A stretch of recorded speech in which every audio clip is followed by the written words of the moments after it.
Again.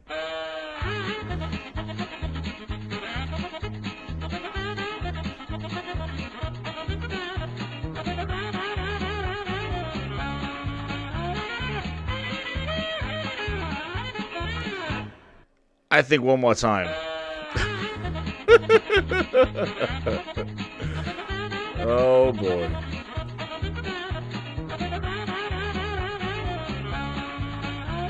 Yo, what's up, Wound Up Penguin?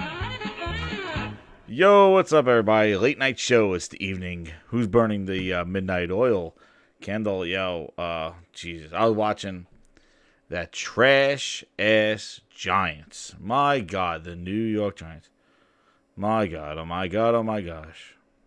Wasting my time. Eli Manning, dumbass look on his face again. What's up, Merc? How you doing? Burn that midnight oil, man. And as I'm watching the Giants drop their 14-point lead because they're trash, Eli just showing some shit, and then all of a sudden, just letting Eagles come back like miracle team. Whatever, the Eagles deserve it anyway. Let them make a run for the playoffs because Giants aren't doing shit anyway. But it's just some horseshit there. As I'm watching that game, I see this tweet from MLB's, and my goodness. So, according to this, we're going to share this screen. I'll give my opinion on it. What's up on? Oh, Smooth's always talking that shit. He keep his goofy ass away. I don't know. I didn't even listen to him. I didn't even know what he's doing. I didn't know. I didn't even see a tweet about him though. But whatever. This is like crazy stuff though, man. I can't believe it.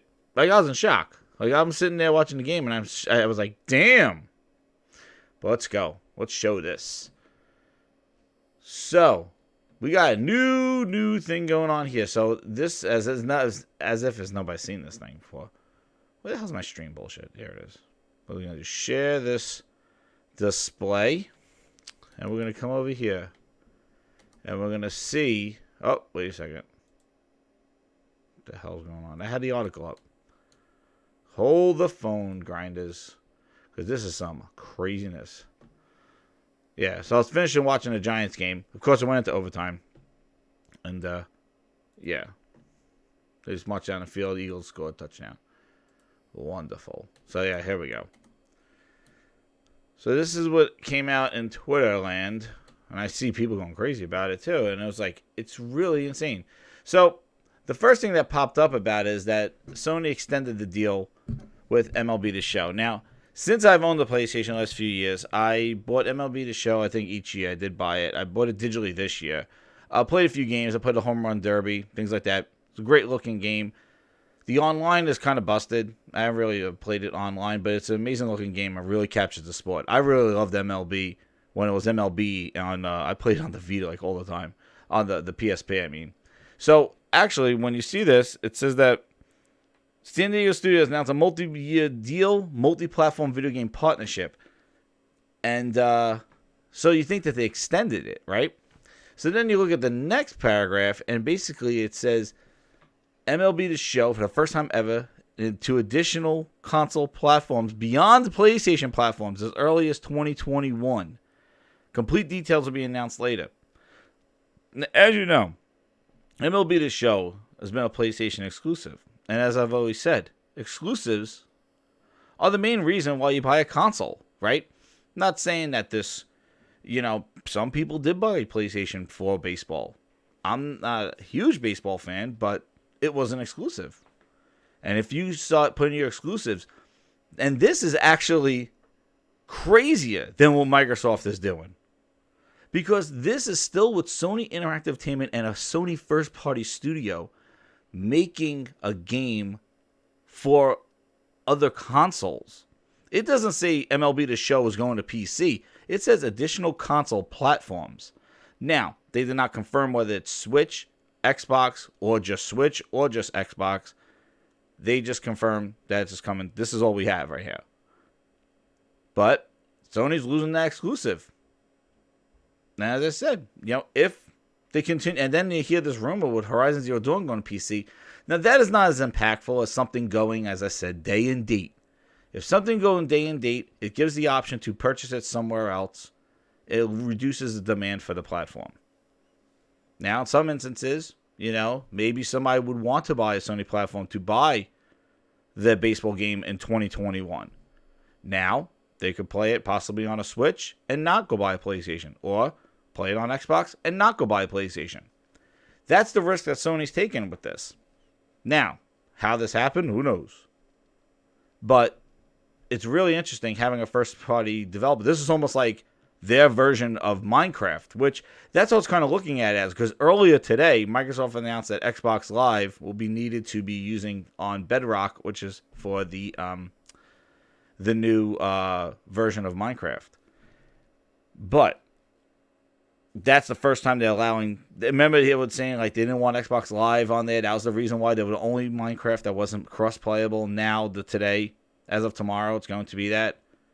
And then this. So Sony's kind of doing some of the stuff. Like, this might be their kind of Minecraft thing. Like, you know what? This game goes on it's baseball, But what I thought was pretty interesting is just these executives, man, with their gymnasts. We're gonna call it gymnasts. We got our Phil Nest that we know always exists with some Phil Nest, but we got some gymnasts here. I was fine. I was looking. I was like, wait a second. Didn't this guy Jim Ryan say some dumbass shit or say something that was really like the right thing to say? And then this comes out. So here we go. This Gordon Ramsay looking guy. All right. Chef Gordon Ramsay. So he looked down here and he says this. And this is where the thing that's kind of crazy here. Because all I got to say is good luck to both of y'all. Both Xbox and PlayStation. I hope you guys know what you're doing, because if you continue to put games on other platforms, like if you want to put all your games on PC, that's where I'll go play. Like, I'm going to go play wherever the game's on. If I could play everybody's game on one platform, that's what I'll do. But I just thought it was pretty interesting that, he was speaking about this. Now, maybe he doesn't consider MLB The Show IP because it is like MLB, right?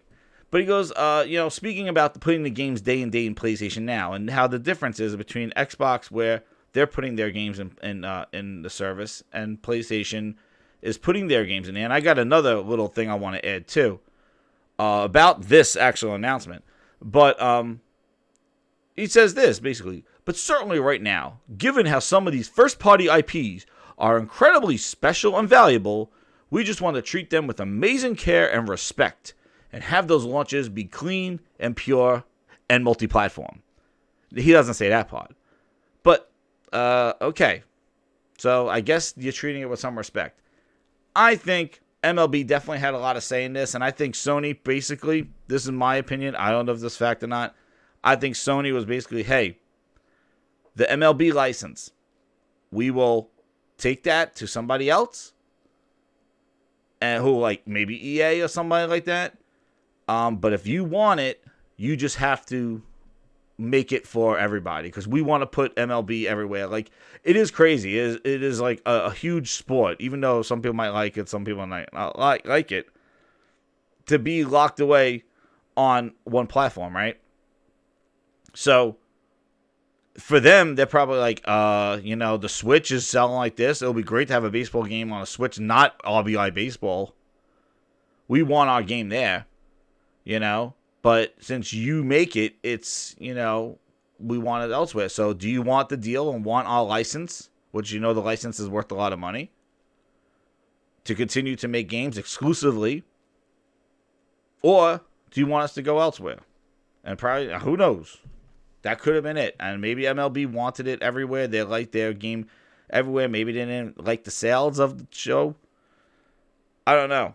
But it's not next year's the show. It's the 2021. And what's interesting, too, is that it will be interesting to see if San Diego Studio makes, like, starts getting Switches and Anacondas and start making it for the other platforms. Or if they make it for Sony's and then they basically, have another developer do it, but Sony publishes it. We don't know. And they say more details to come at a later date. If you saw that. I go back to the chats. Yeah, there is like the MLB, RBI baseball, isn't there? Gordon Dishes. He does look like Gordon Ramsay, doesn't that guy? He looks like freaking Gordon Ramsay. That guy. But I just hope they all know what they're doing.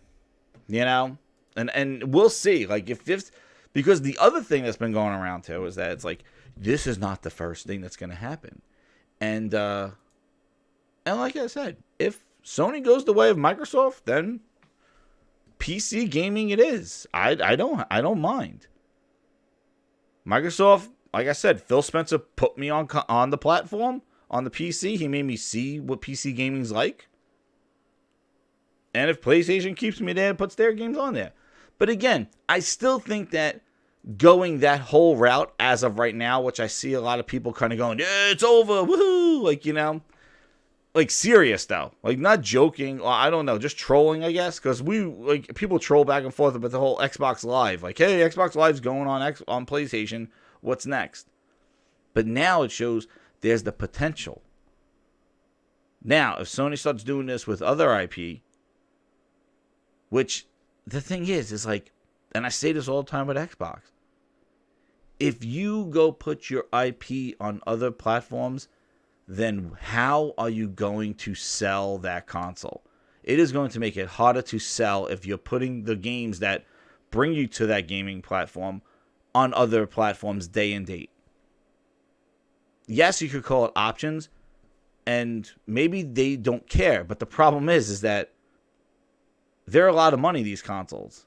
And you're going to need a lot of persuasion to get people to buy this stuff. And if you're just like, it's just an upgrade, buy it if you want. I don't see real success for the console market moving forward, which is kind of crazy because we coming off of the most successful console market ever. Even with 100 million PlayStations, 40 million or so Xboxes, 45 Xboxes, 40 so Switches, and the Switch keeps selling. We're coming off of such a great, like showing that the console still has a purpose. But maybe these companies are just like, we'll put our games everywhere. And if they want to, I will make the decision of wherever I go play. But the thing is, you gotta make great games. See, that's the missing factor that nobody's speaking about. Making games has been a tough road this generation for Microsoft. Making great games that people want to play. That's where the struggle is. And instead of focusing on that, they're focusing on everything else. Yes, they bought studios, but the focus has to be making great games that appeal to the gamer. Sony has been making great games. So they could shop around and go, well, hey, you know what? We maximize our potential. Let's go see who else wants to play Horizon. Let's see who else wants to play Dreams. We're making great games. And that's the thing. Like, as long as they're great games, it doesn't matter. Especially if they're not like a timed exclusive. If they're not day and date and they're coming months later. What doesn't matter? Like, that's the thing. It doesn't change that. That's the focus. Has to be making games that people want to play. Then you could decide where you want to play them. And that's what we've been saying. Is like, the focus has to be on making games that people want to play. Don't worry about where I could play them. I got to want to play them first. And Sony right now has been making games that people want to play. And myself, I want to play those games. And the sequels to those games. There's a couple that Microsoft makes. I want to play those. I want to see more. And hopefully these studios make more. And we get out of this whole kind of, little games and all this other stuff. Maybe they make some great games. Like if that Fable looks like that art and it plays that well it plays, let's go. But this MLB, the show, it could have been influenced by the baseball association. I don't know. But I just think it definitely devalues a baseball person that may be wanting to buy a console and only having that one choice. Now, I'm not of the notion of like, put your games everywhere. Everybody should play these games. Because the thing is then it makes it like, you got to have purpose for the consoles. And people play consoles because of the exclusives and the convenience of those exclusives. Yeah. Yo, what's up, J-Dubs? How you doing, man? If Merc wants to see those, sorry, guys. I'm also looking at the screen. I wasn't even looking at the chat. Yo, what's up? What's up, man? I don't even, Callie, I don't even know. I just know that probably these licenses cost a lot of money. It would have been great, though. I think it would have been better if MLB would have used their license to make somebody else. But I guess nobody wanted to make a baseball game. Like, they should have shopped it around, It's just really, like, I don't know. It's going to be telling if they take other games. Now, I don't see Last of Us 2 going to PC day and date. Like, it's not coming day and date. Maybe 2 years from now, 3 years from now, they put it on PC. I think Sony's going to go the route of the streaming to get it on PC. But I just think it's very interesting if Sony's going to do native development for other consoles or PC. Where Microsoft is basically doing that, native development. Exactly. They make the best games, and I don't think anybody even wanted to deal with it. And, the license is too much money, and I think that's why probably we don't have, the NFL license. Like, I just hope that MLB The Show doesn't go the way of Madden now going like this way. But, no competition now is on all the consoles. Let's go. Like, I'm sure there was some pride there being the only baseball game on that platform, but you know what? It makes sense. It's a baseball game. It's not like a character. It's not an IP. It's not. It's something. It's a character. It's not something that's associated really like like a Crash Bandicoot or a Master Chief or something like that. But it's still an exclusive, and exclusives going off your platform, especially if they're going to do day and date. I don't know. We don't know. It just says that there's going to be multi-platform now. You know what? This changes if Sony in 2021 is like, well, MLB The Show 2021 will be on PlayStation for the month of March, and then in April, it will come to other platforms. Now, did you think, like, you know what I mean? Now people dancing in the streets like they're doing today? I don't know. See, so there's a lot of caveats to it. That's the thing.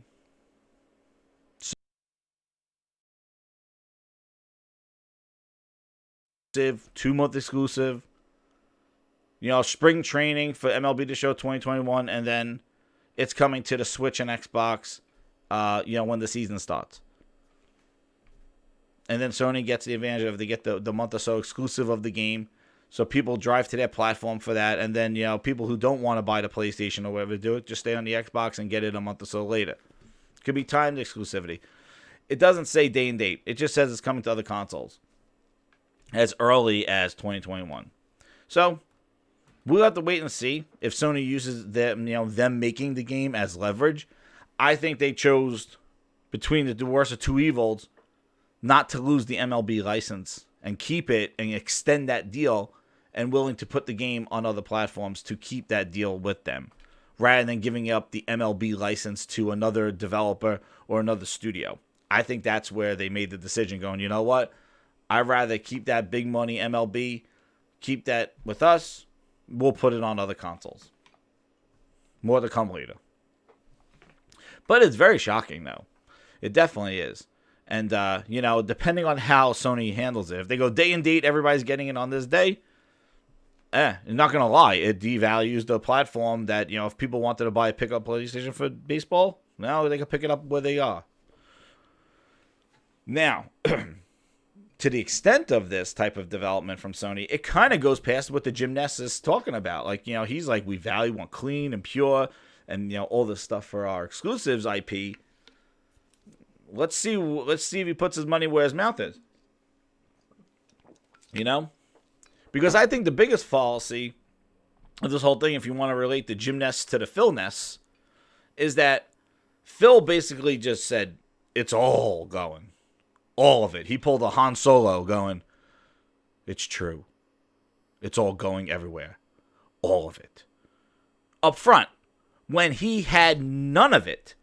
That's the problem. Like, he didn't have a library of games that people, like, wanted to, like, revere of games that people like, oh, it's all coming. I can't wait.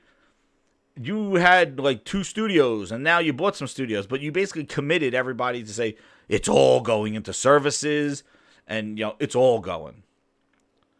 And, I think you should have been a little more calculated with that. Rather than just committing everything to PC day and date, let's go, and now committing it all to Steam day and date, just like, we don't even know what games are coming out. Nonetheless, we just know where to play them. And I always said this. It's like, I know more about where and how I could play Microsoft games than actually knowing what games they're going to be. I know where I could buy it in the store. I could play it on Steam. I could stream it to xCloud. I could stream it on my phone. I could stream it on PC when that comes to the streaming. I could do all this stuff. But I'm like, well, what game? Oh, we don't know yet. We didn't announce them yet. Oh, okay. That's my problem. They got the cart before the horse. Now, Jim Ness comes around and he's like, oh, we revere our IP. It's special, clean, and pure. And then they go, MLB The Show is going to be on multi-platform consoles. I was like, oh, shit. Damn, okay, that's a start. But I'm going to tell you something, Grinders. The thing that really, and Sharon liked this video out. Because I deleted my, ain't nobody got time for that thing. But the thing that really, really surprises me, and this is where I think, like, next year, it's going to be a shit show. Hell, I didn't even know. I think starting at the Game Awards is going to be a shit show. Well, who knows? Maybe tomorrow. But what's insane is that all this shit, Phil Spencer knocking VR, like, we're not participating in that. This kind of MLB going, in 2021, MLB The Show is going to go cancel. Like, what? Like, it's amazing that we're on the cusp. Less than a year out from the next generation consoles, and all this kind of crazy ass shit is breaking free. Xbox Live is gonna be on PlayStation with Minecraft. It is insane. But I'm gonna tell you, if all this shit comes to a head, and everybody's like, "Who cares where you play?" and it all goes to PC. I'm going to have to stay there, and maybe I'll dab into a console to put it in a room somewhere or something like that, but my primary platform will be the PC. If that's where it all converts to, at least day and date. Like, I'm not one to wait. I'm very impatient. This is me personally. I'm very impatient. If a game is coming, if there are games that are coming to a platform earlier, or there's some exclusive content, I'm for that. And because we know exclusivity sells hardware and platforms. There's exclusivity in everything. So for people going around going, exclusives don't matter. See, there are games everywhere. You're reading it wrong. Exclusives matter.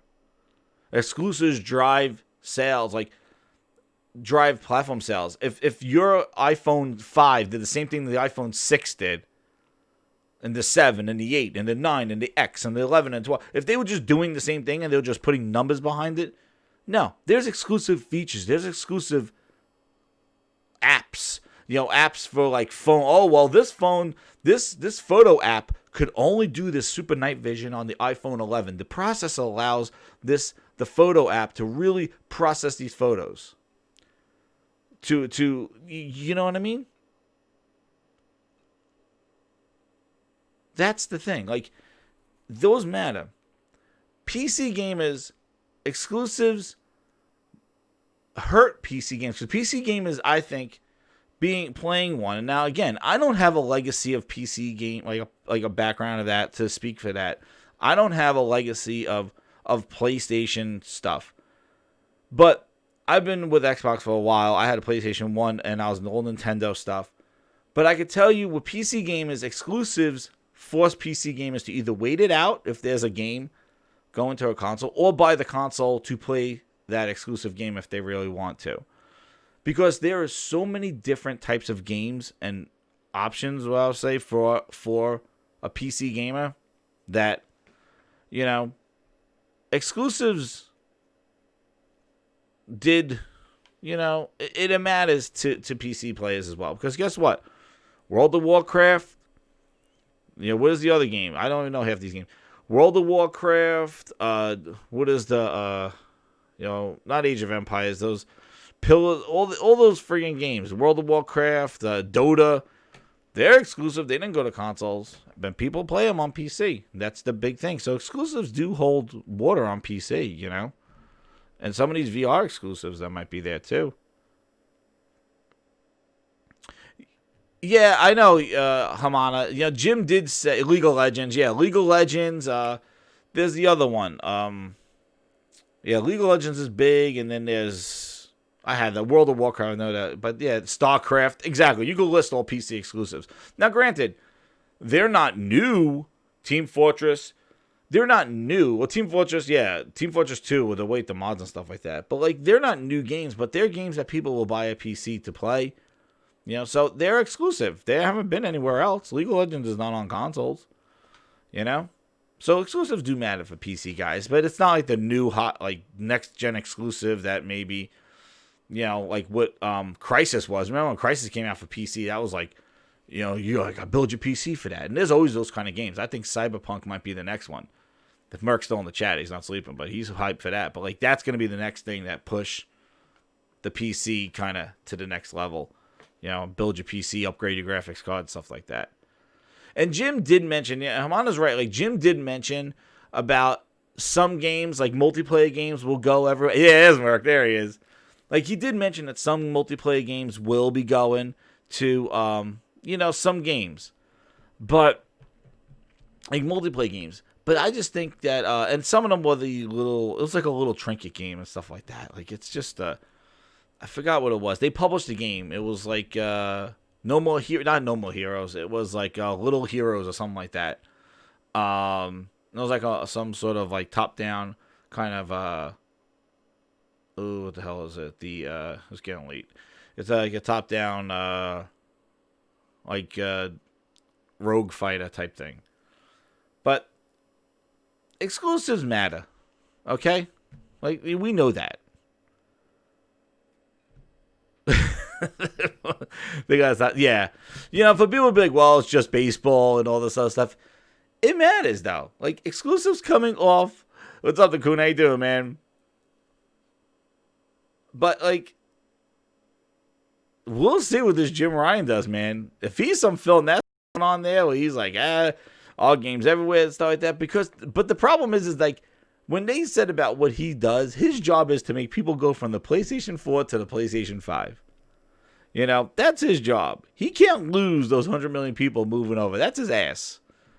You know, he has to make sure that those people buy the next PlayStation. And they're looking to move up. So they're going to have, and this, like I said before, you got it here. They're going to PC. That's right. That's where they go. They're going to go from the PlayStation 4 to the PC. So, I said it here. The biggest thing that we have to wait, because the rumors, man, the rumors on the teraflops, and you know the Anaconda supposedly targeting 12 teraflops, and the PlayStation 5 is maybe 10.5, and then the other one's 4. The Lockhart, dude, like, wait. I want to wait till these consoles are revealed, because the way they show how these consoles are going, what the hell position these consoles for. Because if you see all this stuff going on, the game's going here, maybe Horizon goes to PC, maybe tomorrow they're going to show some games, maybe Cali says Gran Turismo might be the next Multiplat. Holy crap, you know? Or it might be the next PlayStation 5 launch exclusive. That's the biggest thing.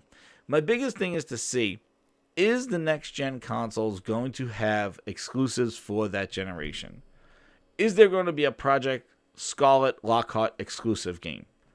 Is there going to be a PlayStation 5 exclusive game? Because if those consoles just play the games that are on the PlayStation 4 and the other consoles, the X, just better, and it's just like, oh, where's a bump? We added some dynamic resolution. Like, I saw the Windows Central article, and they're like, they'll have exclusive ray tracing for dynamic shadows. I'm like, do these consoles come with a magnifying glass and some bullshit so I could do my own Digital Foundry kind of analysis on this? Like, what the hell is this? Like really? I don't understand. You know, that better not be exclusive. Like, that better not be it. Like, I'm not ray tracing on dynamic shadows. I'm like, huh? Yeah, try to put that on the back of a box. Oh, buy this $600 thing for dynamic ray tracing. Who?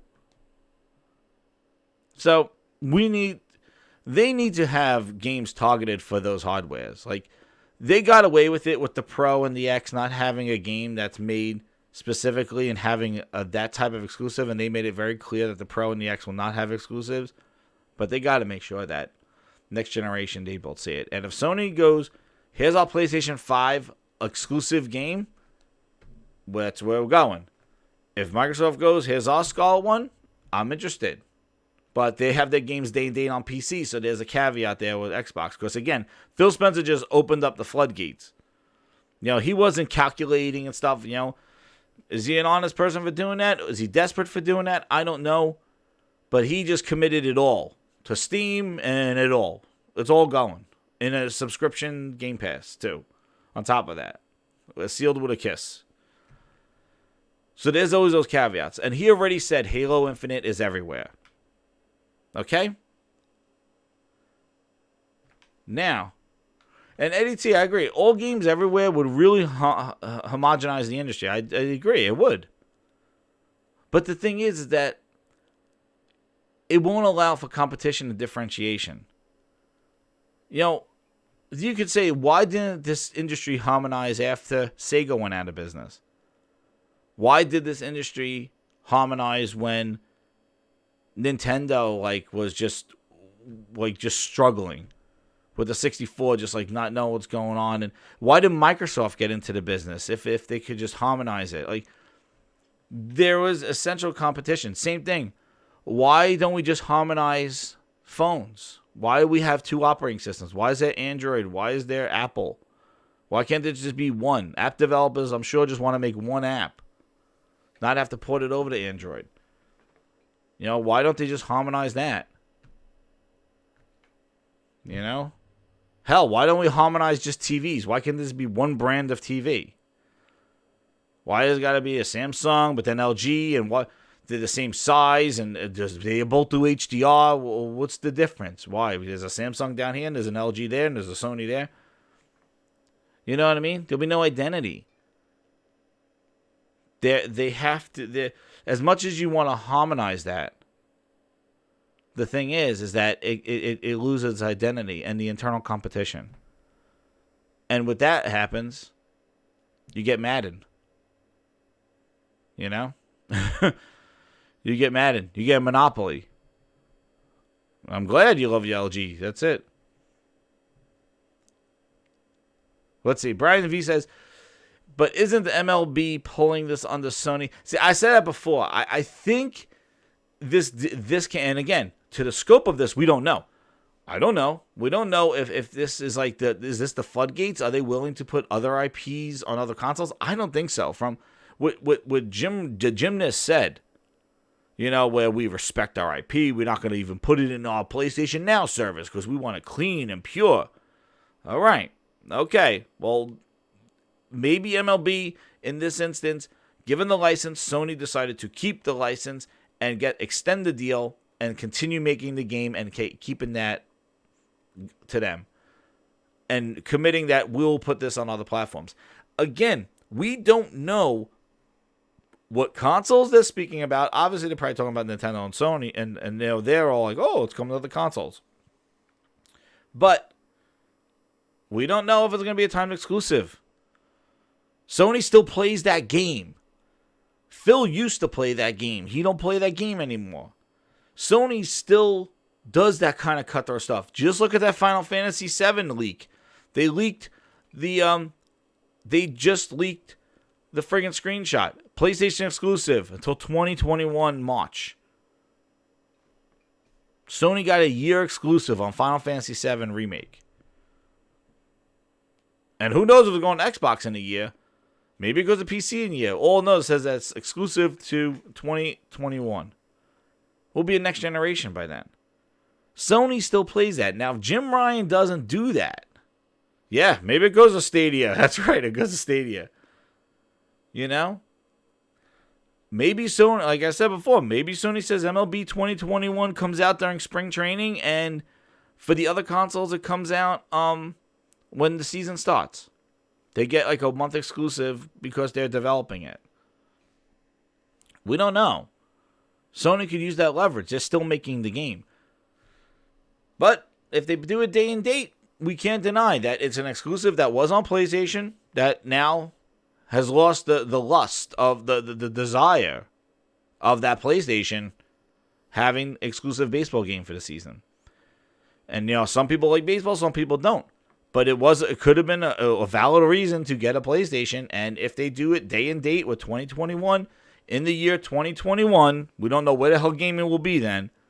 But there will be a decision to make whether you continue if Xbox is around on an app, if Switch has Switch 2, and PC, if they're talking about PC. We don't know. But if they do it day and date, it definitely devalues the PlayStation if you were going to buy it for the baseball games. And that's what any exclusive. If any exclusive goes to another platform day and date, and when maybe the word devalues is kind of overused a lot on Twitter about devaluing a product, maybe less desire or make it less desirable.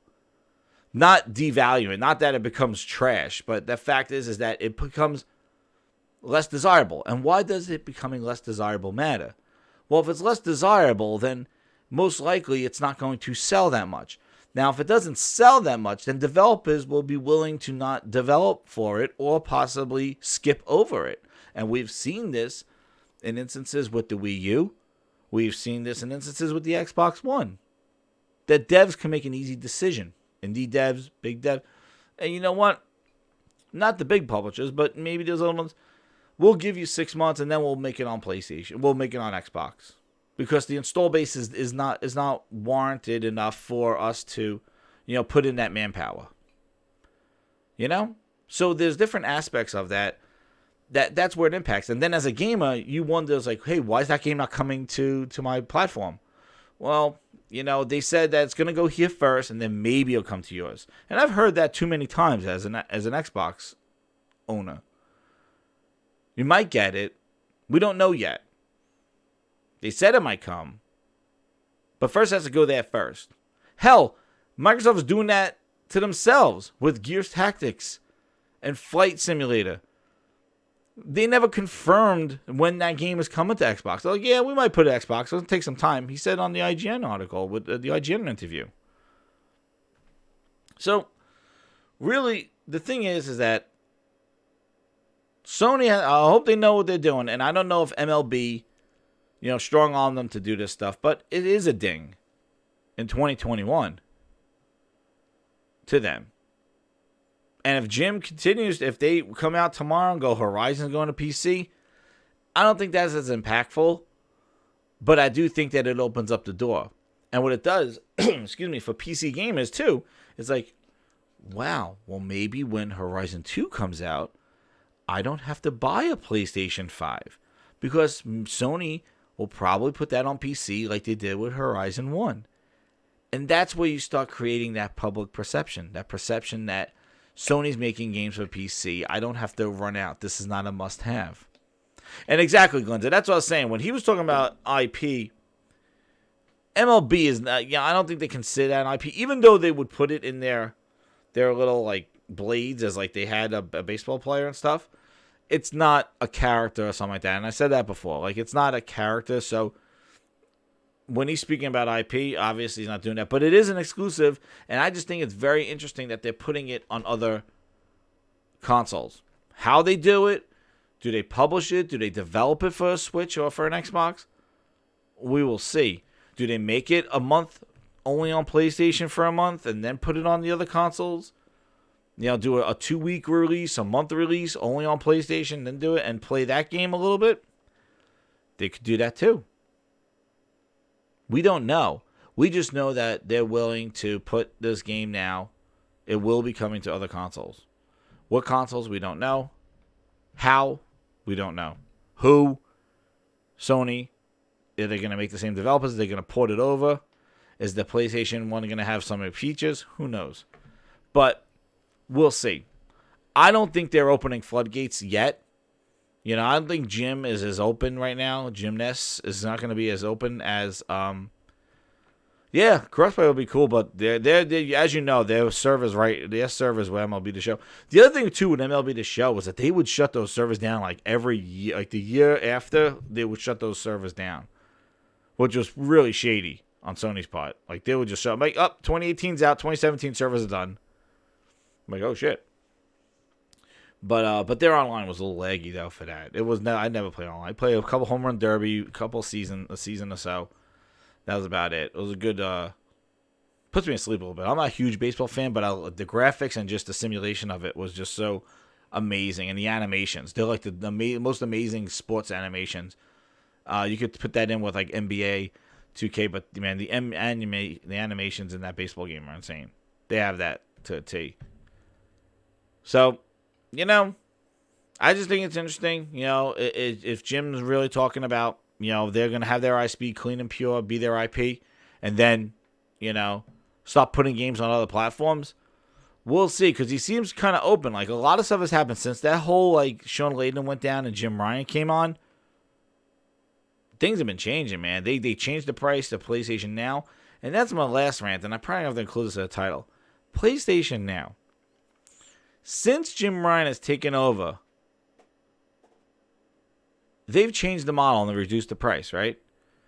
They basically made it $10 a month for over 800 games. A lot of the games are streaming through the PlayStation 3, but you could download all the PlayStation 4 and about the 20 or so, or 15 to 20 PlayStation 2 games. But the last 2 months, since they dropped their price, and they started doing these premium titles like God of War, Uncharted 4, Persona 5. They just added PUBG. Oh, jeez, that is garbage. Yeah, I played PUBG last night just to see it. I never played it. I did not play it. When Xbox was talking about it, I was like, no, this game looks horrible. I never got it on PC. It jumped up in PlayStation Now, and I downloaded it. Dude.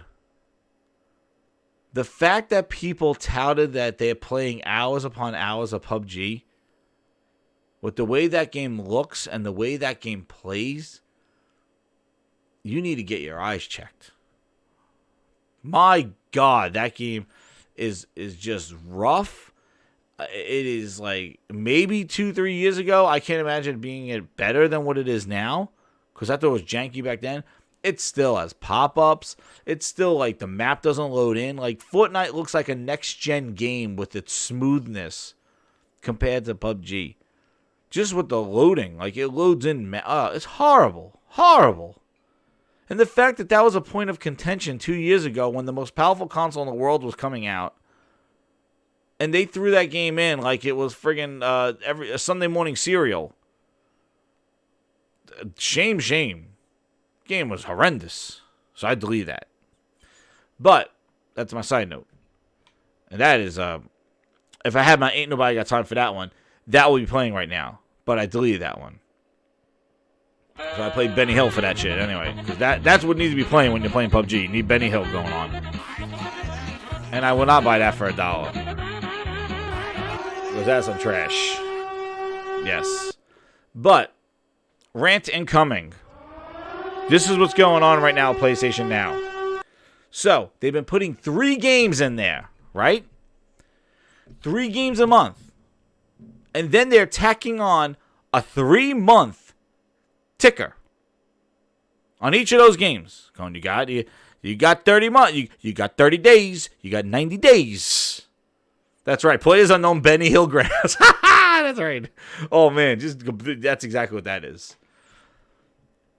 You got 30 days, and they're not putting any other games in there. They're just the 3 games with a 3-month time. I'm like, wait a second. You totally changed the dynamic of PlayStation Now. PlayStation Now, you were putting 5 and 6 games in there. Yes, they weren't new games, But there were PlayStation 4 games. There was some 3 games. There was a PlayStation 2 games.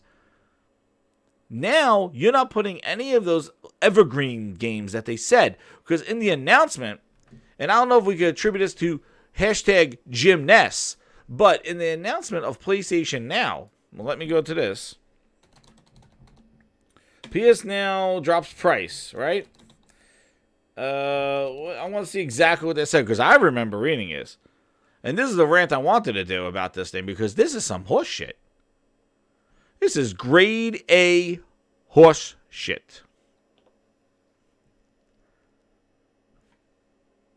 So what they said was in their when they were doing their kind of, we're doing these high tier titles, right? We're dropping the price of $10. And then here it is. Check out our first wave of content for the first 3 months. They're available October 1st to January 2nd. Each month, the service will add a new selection of marquee games that will be available for a limited period of time. The marquee content is on top of the existing offering of popular evergreen titles that are added to PlayStation Now on a regular basis. Lies! Lies! Another one, and another one, and another one, and another one.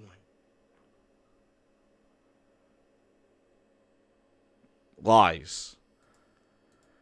All they've been adding since October, 2 months, 3 months now, have been the 3 marquee titles with a 3-month time period on it. That shit ain't gonna cut it. Alright? So if that's the reason why you dropped your price, to just give people 3-month demos of your marquee games that are PlayStation hits for 3 months, 3 games for 3 months, and then they go bye-bye, that's some bullshit. Because you were dropping 5 and 6 games a month in that service. Now, yes, they were older games, but I'm not subscribing for 3-month trials of games. And you say here, the marquee content is on top of the existing offering of popular evergreen titles. They call them evergreen titles. They just stay in the service, no time limit. And they're added onto PlayStation Now on a regular basis. Were they referring to everything we already added? Because it doesn't sound like that. It sounds like you'll get marquee titles, and we will give you the evergreen titles as well. So you'll get maybe 1 or 2 games, maybe 3. They give you a 3-month trial, give you 3 months to play them, and then here's like 3 or 4 other games that's staying in the service. They might not be, God of War, Persona, but they might be like those B tier games. Hey, Metro maybe, or something like that, But they haven't added those games at all. It's only been the 3 games that they've been adding. And I don't know if anybody noticed that.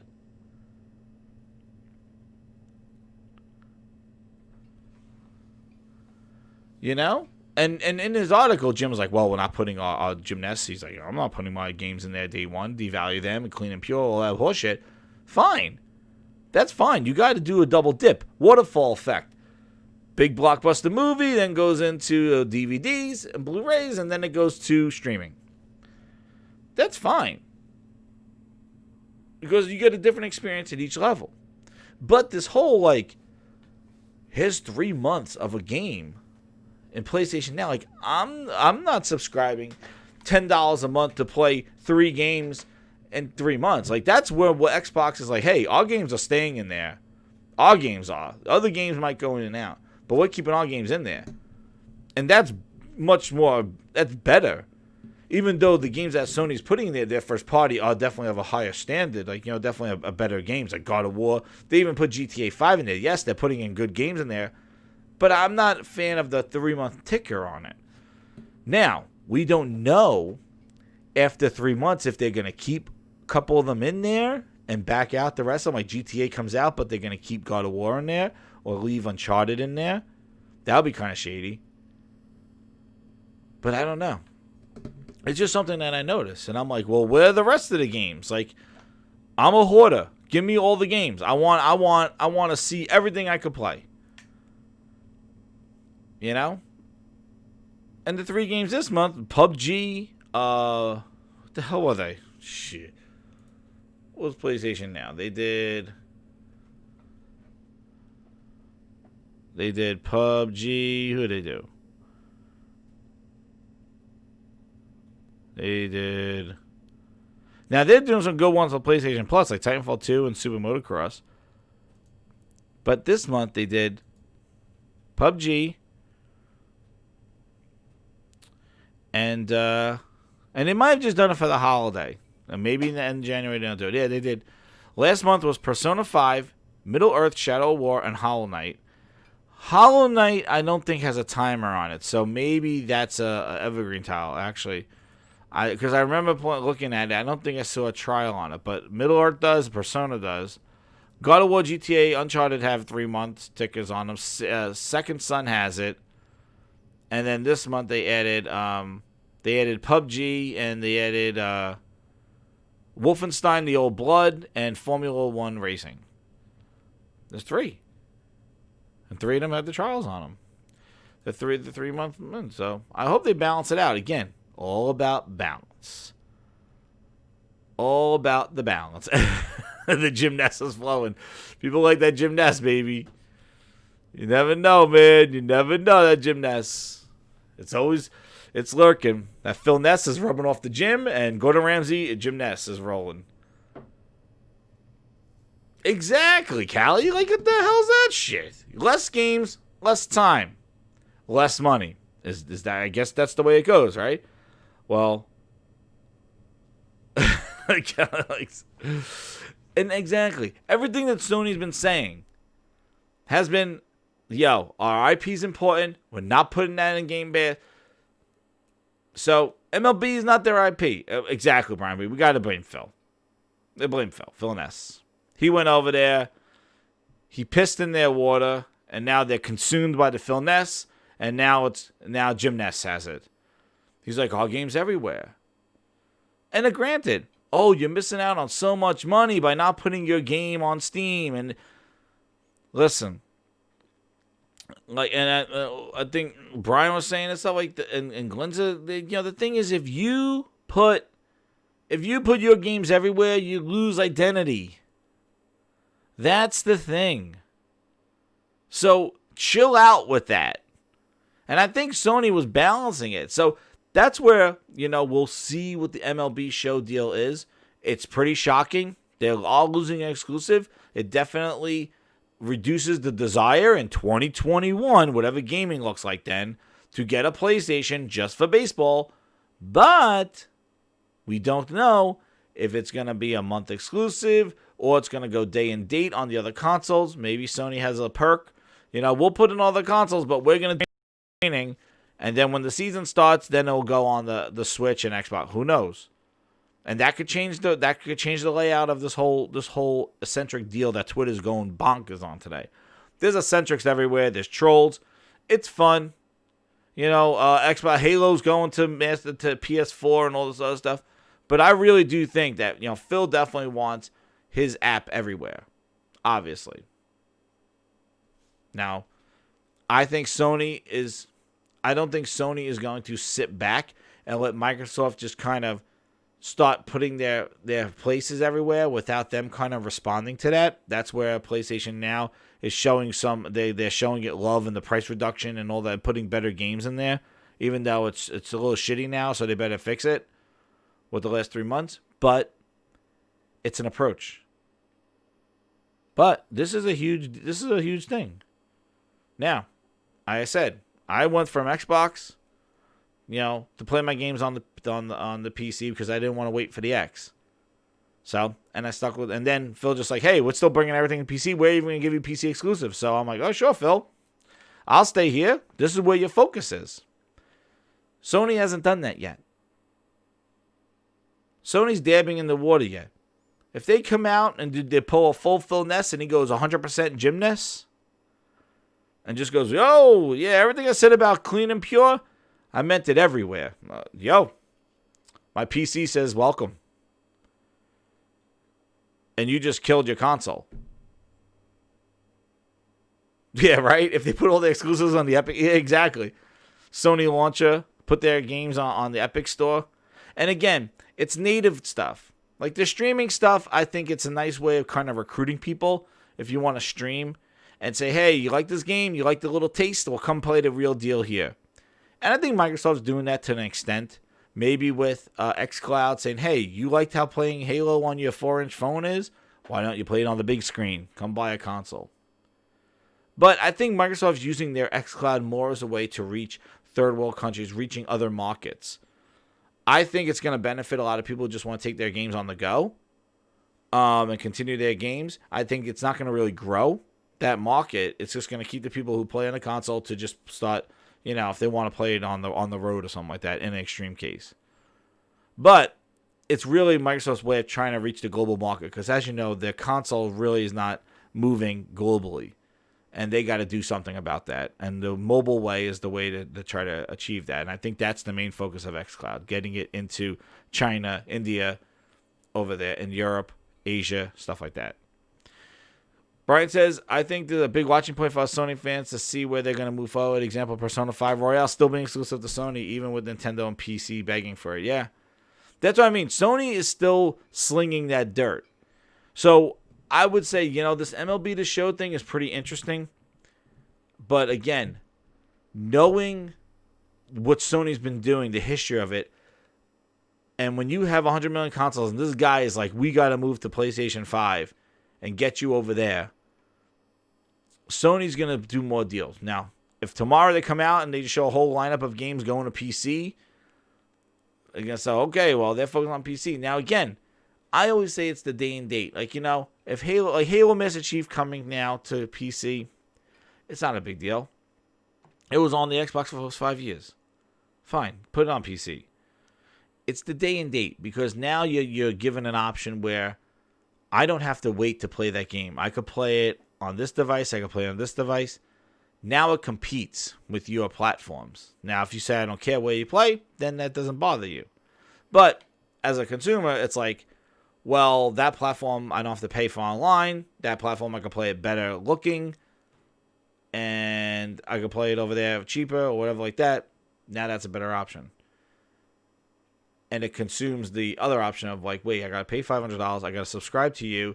I don't play it in the highest fidelity because I can play it better on the PC. And that kind of gives you that whole like, where do I go? That's what day and date does. But when there's exclusivity of a timed exclusive and stuff like that, and call it anti-consumer what you want, it's business. Just like all these things are business. This MLB The Show thing is business. But when you have that exclusivity, people who want to play the game will play it wherever it is. And who knows? I don't think, people are saying Spider-Man might come. Well, you know what? Never say never, but all you can go by is what the history has been and what's currently going on. Sony still has exclusives. They're still locking down exclusives. They still got, their time DLC, their time games like Final Fantasy. They're still getting that. And they have a huge leverage with the console install base. I don't see them scrapping that and just going, put the games on PC, woohoo! And just thinking that would not hurt their console business. Because we're seeing Microsoft get hurt their console business with all their kind of liberalization of everything. Games everywhere. Woo! I don't care where you play. The console business is not the business. And it's like, do you know you're trying to sell another console? People don't want to buy like an option. People are not going to spend $500-$600 on something that's like, hey, I might, I kind of like it, maybe. Nah, they're not going to do that. You got to make it a necessity. You got to make it demanding. And you do that by exclusive content, features, games that look like next generation. All right, not games that have dynamic ray tracing on shadows, dynamic ray tracing shadows that come on a magnifying glass, so I could pull out my Digital Foundry YouTube. No, so we have to see. Yeah. And I do think, I think, so, and that's the other thing too. If Microsoft starts doing this and being like they have been already, but like, kind of being the guinea pig and showing that there's a market out there of a lot of money that's really on the table, Sony will adjust. You know. Exactly, Brian. Like, that's the thing. Like, and you don't want to say, like, that. The thing is that MLB going on all platforms, that is definitely makes sense. You know? Like, that going on all platforms makes sense because it's a baseball game. It's a national sport, and it's only available on one place. So, like, I could see MLB with their license going, hey, you know what? You've been doing great for 25 years making this game. We want to extend the deal with you.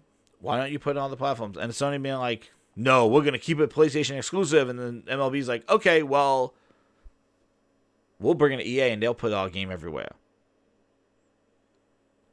You know, just look at that trash of WWE 2K20. There are ramifications for that trash. Like, they hurt that brand. They hurt that game. Like, that game was garbage. They turned out visual concepts. It was a sloppy ass job. Tons of glitches. You know, Yuke's not there. And you know, I'm sure WWE, in addition to, like, you know, this was probably the worst time to have that with AEW coming out. Some wrestle talk. Wrestle. You know, with AEW coming down their throat and trying to go at them on Wednesday nights, having a horrible wrestling game come out is not the best thing that you want to have. You know? I'm sure the developers, like, I'm sure they want to take their license somewhere. Like, yo. But yeah, you're right. Baseball games were never as big as FIFA, Madden, and NBA. Yeah, I agree, Sam. You know, and I'm not going to say MLB The Show was a good game. Like, it's a good game. They do a great job there, and it's an amazing game. But, you know, the Die Hard Fanatic is the only baseball game. And I agree. I think, I said, yeah, Glenzie, you're right. I agree. The sports games are the one genre of game that should be games as a service. They should just have annual season. They should have season passes for the real friggin' season. They're the only game that has some bullshit card deck thing and gives an annual release every year. But they're the only genre of games that should be a service game. You buy NHL, you buy Madden, and then every year you pay $10 to get the updates and new features, and they send them to you over the internet. You download your 15 gigabyte update, and look, new animations, new helmets, new rules. You know, a challenge has been implemented, new modes. Done. $15. Thanks. Every year you pay $15. Done. Instead, they charge you $60 every year. And then they try to get you to buy all their friggin' microtransactions in that game that are only applicable to that game. And then you do it all over again. Let me build my VC. I got to build up my NBA character. Okay, he's all decked out now. Oh, the new NBA's coming out. Holy shit, holy shit, holy shit. Start again. He's a scrub. I got to buy my VC. He's a scrub. And you do it all over again. That's a death loop. But people are doing it. You know? MLB The Show. Oh, road to the show. Road to the show. You invest so much time. And then it's like, road to the show. New one. You know? That should be. Those are games that belong in a subscription. Not in a 10-hour trial, EA. They should just be rolled into. EA Access should be like season passes for all the sports games. That should be EA. That's what should be EA Access.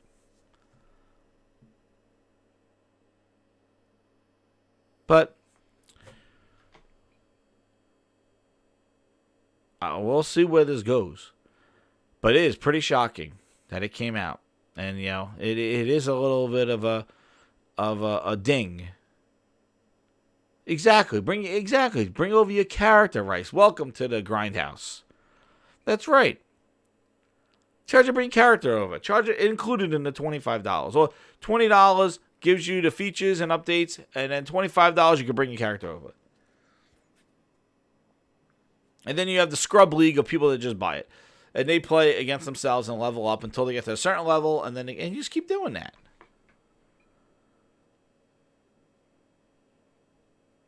But, we'll see where this goes.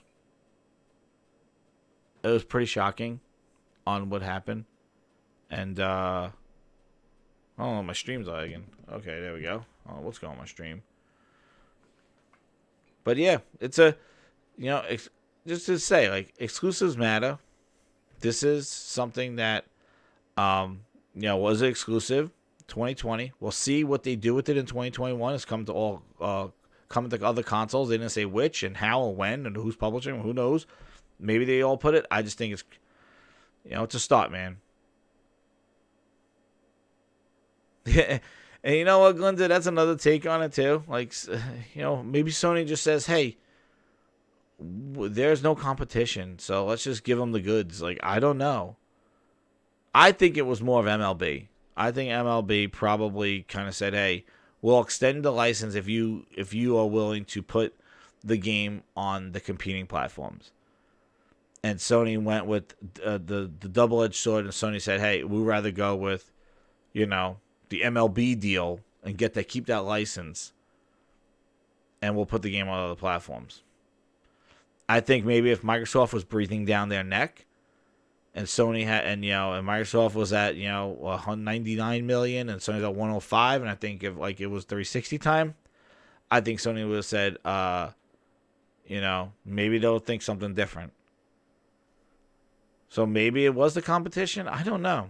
Maybe they just see Microsoft doing a different thing. Like, Microsoft really is turning into an accessory console. Like, with their streaming, with their service-based games, with their push for Game Pass, they're turning more into a service and an accessory to gaming. What's up, Ravenflow? How you doing, man? I could see Microsoft willing to put their app on the Switch, and how crazy would it be if 2021 they already have xCloud on the Switch or on PlayStation? So it's like they're putting it on Xbox, but you can play MLB The Show through xCloud. Like, who knows? But that's where Microsoft's going with this. They want everybody off the platforms into the cloud on their services. Sony still wants to try to sell consoles, and that's why Sony is being very kind of calculating in how they're moving this stuff.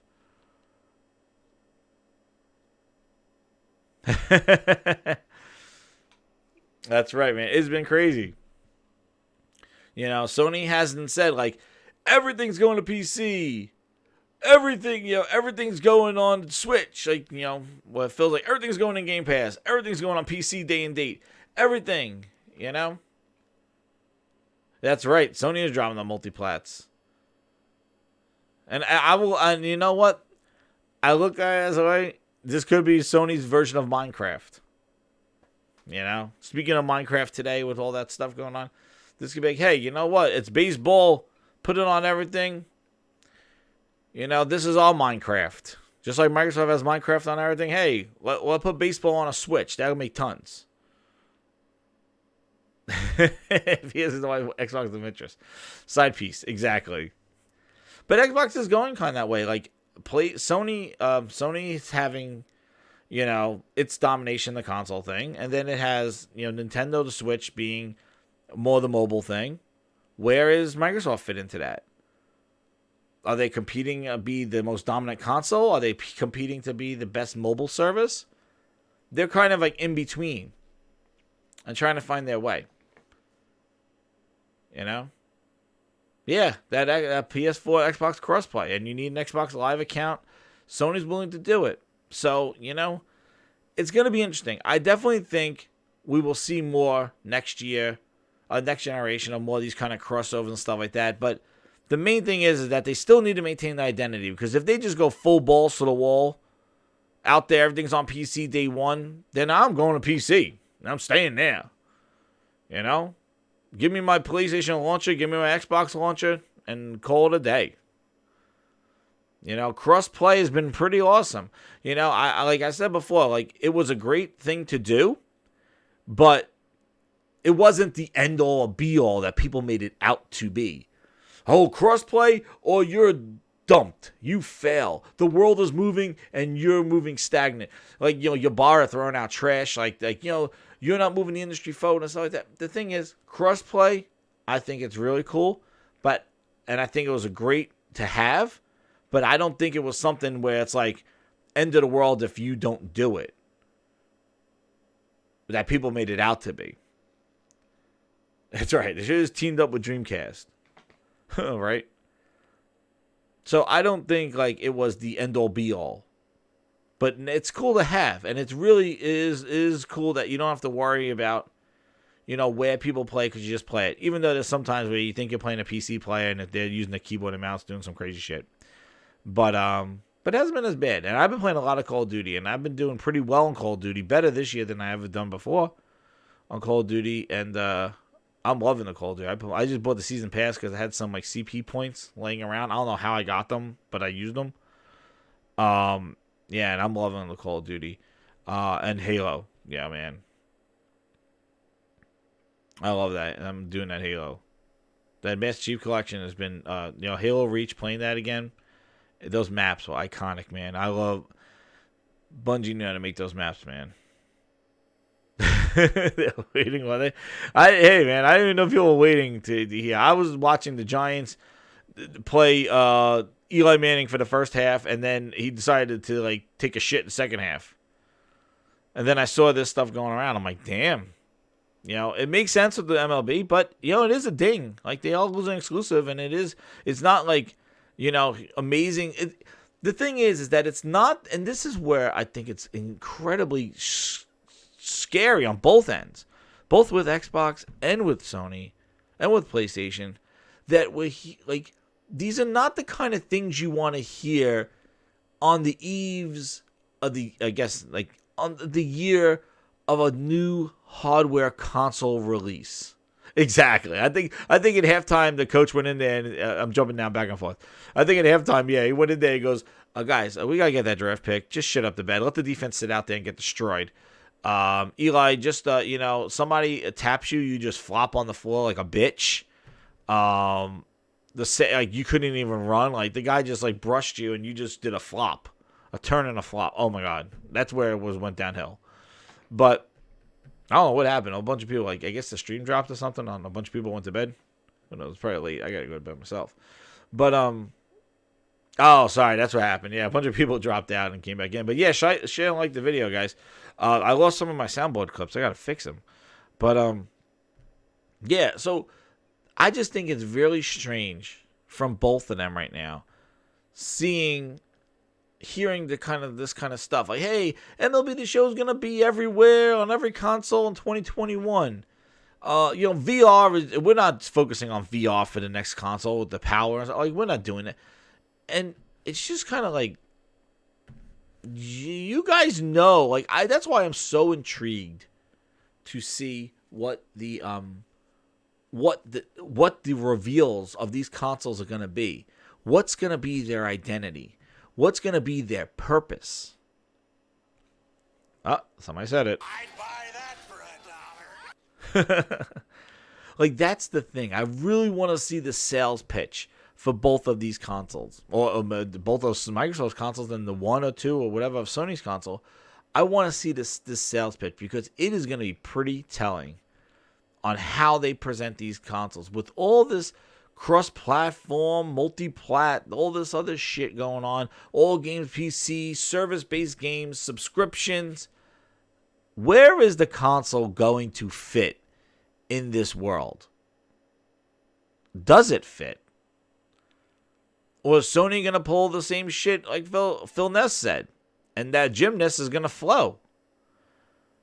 Consoles, they're neat, but they're not really the business. We want everybody on our service.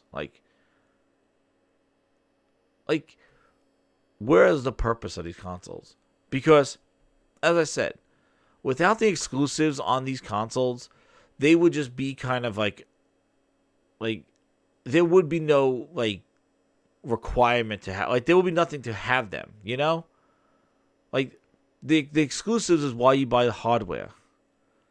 And you buy the hardware based off of the exclusives that you can't wait to see how they're going to look the next generation.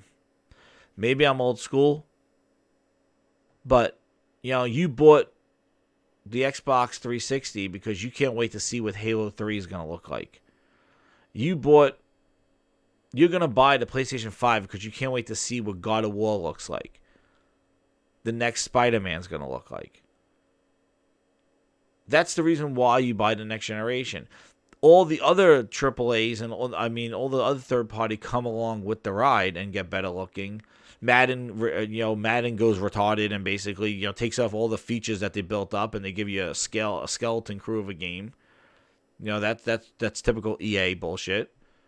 They just rip out everything that they built up to. Oh, new engine now. We got to start from scratch. There's the motion tackling now, but we took out franchise mode. What the fuck, EA? Yeah, we took out franchise mode because we really focused on the engine of the tackling this year. With the new power of the consoles, we had to revamp everything. Starting over again. Bullshit, EA. They destroyed Madden. My God. Talk about a sports game that needs competition. Friggin' Madden needs competition. That game has been... I can't believe the last... I haven't bought the last 2 years. That's like a sin. I would buy Madden every year. It's like a sin. And that's the thing Glenn's it too. And that's where I get my frustration. Like, he grinds my gears and stuff because Sony has established that they have these IPs in these games. And you want to see them for next generation. Microsoft has yet to really build that kind of franchises that you want to see next generation. They still carried them over from the 360. And they carried them over the entire generation. They did nothing with the Xbox One to really build on an IP or a sequel or a franchise or do something to make you want to play it on the next generation of systems. And that's something that they're going to start from scratch. And they better hope that these games are pretty good. And that's where I have the issue with Microsoft is that the games, they needed to build on the core element before they worked on the outer core. It's like worrying about what kind of bun you're going to eat when you don't know the quality of the meat that's in your sandwich. Like, stop worrying about the bun and where I can eat the bun. Worry about its contents first. Then put the bun together. Worry about the quality of the meat in the hamburger, and that tastes the best. Then start worrying about the bun, where I could sell the burger, do all the stuff. Microsoft's worried about where to sell the burger, how to get the burger out there, but it has no meat. It's a meatless burger. It's just all bread. Well, we got an xCloud, and that's my problem. They're putting the cart before the horse. Or they're trying to do all this all simultaneously. That's where my main issue is with them. Because I've accepted their games on PC. I play them on PC. Yeah, that is thinking outside the box. Exactly. They're outside the box looking in. Sony's inside the box looking out. And I can see Sony just playing this a little bit smarter. And the fact is that they're not going to let Microsoft run away with this. If these things seem feasible, they're going to dab into those things. They're going to adjust PlayStation Now. They're going to change those kind of things. They're not going to let Microsoft run away with it. Just like Microsoft let Sony kind of dominate VR and did not decide to participate in it. Microsoft took themselves out of the game. They didn't even come with a competing VR system to even try to compete against PlayStation or anything. They just took a back seat and let PlayStation get all the VR development, the VR exclusives, and define VR on console. You want to call it niche? Call it whatever you are. It's the haves and the have-nots. And Microsoft made sure that it's the have-not. Okay? And maybe they were very skeptical of it because of the failures of Kinect. But Microsoft took themselves out of that. And they made Sony have the PlayStation VR and be associated with console VR. Sony doesn't seem they're going to let Microsoft just kind of have all with streaming and just say, well, because Sony has to stay with it. They got to be competitive.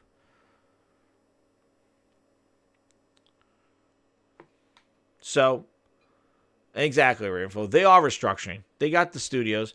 Now, we had two opportunities now to see what the studios are making. And I think in both opportunities with E3 and with XO19 and with the intermediary inside Xboxes, I don't think Microsoft has done a very good job of showing what people have want to see out of these studios.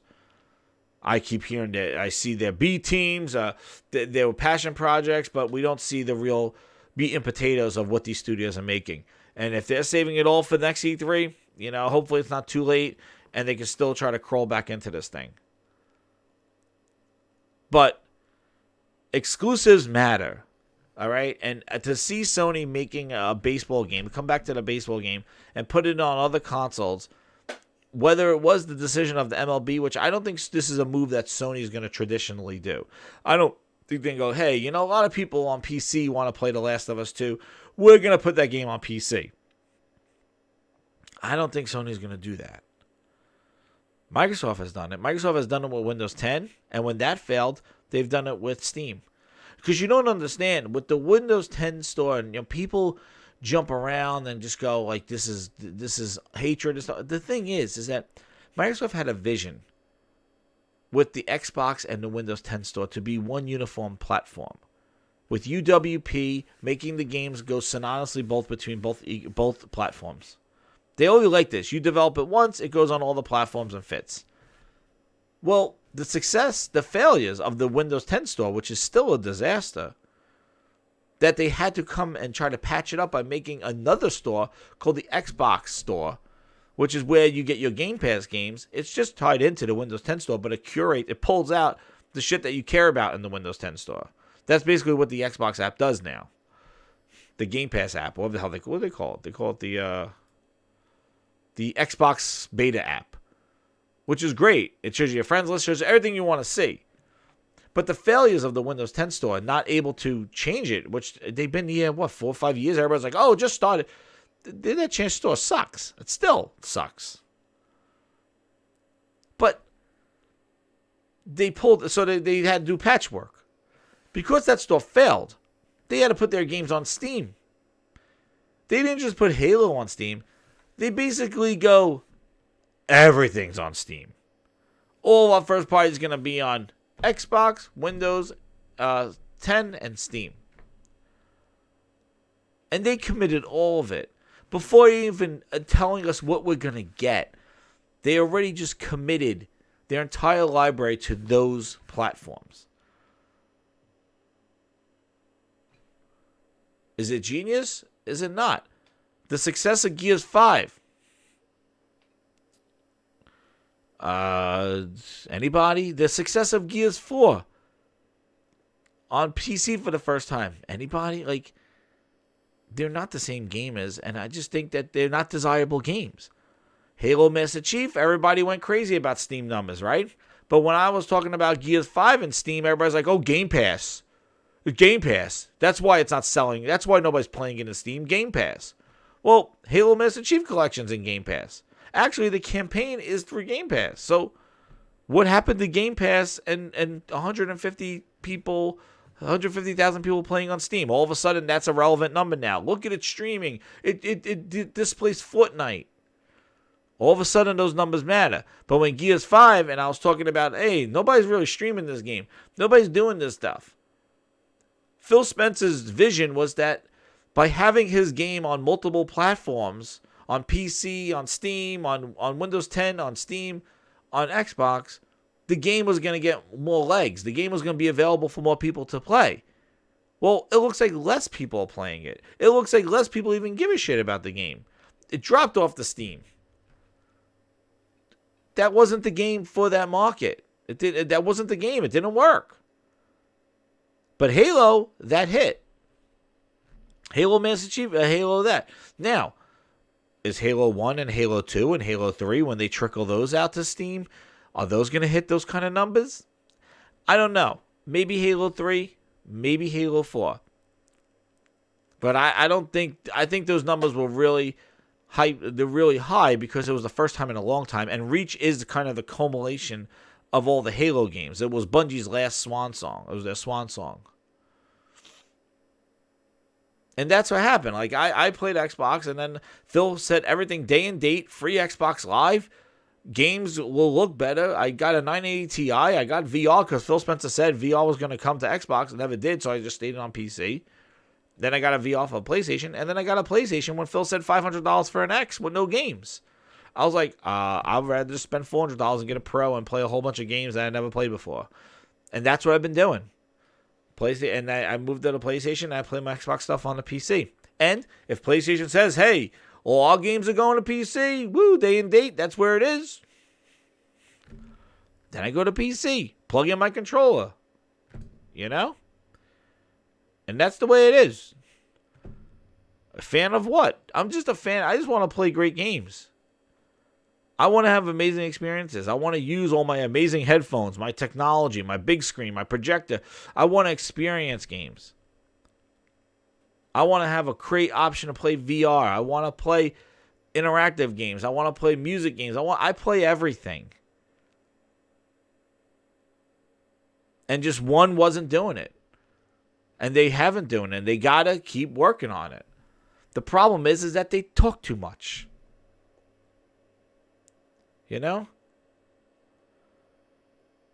They talk too much.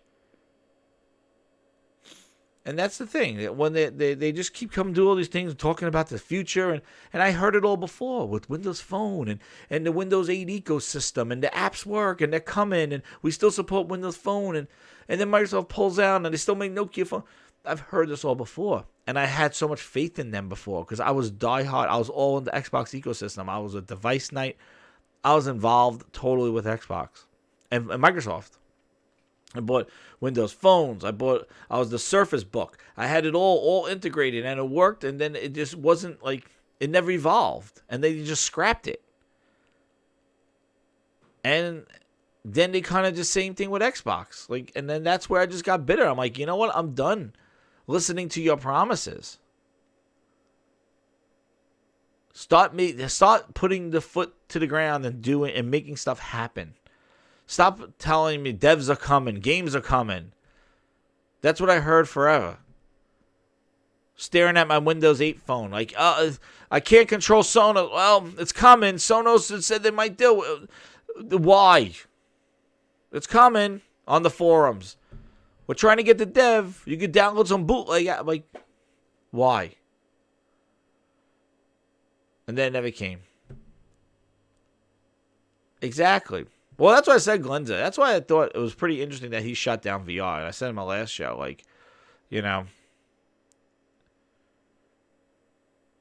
the fact that he, just kind of, and that's what I mean. It just seems so weird. The whole this baseball announcement, the VR thing. I really, really, really am now on the edge of my seat to see how the hell they speak about these consoles.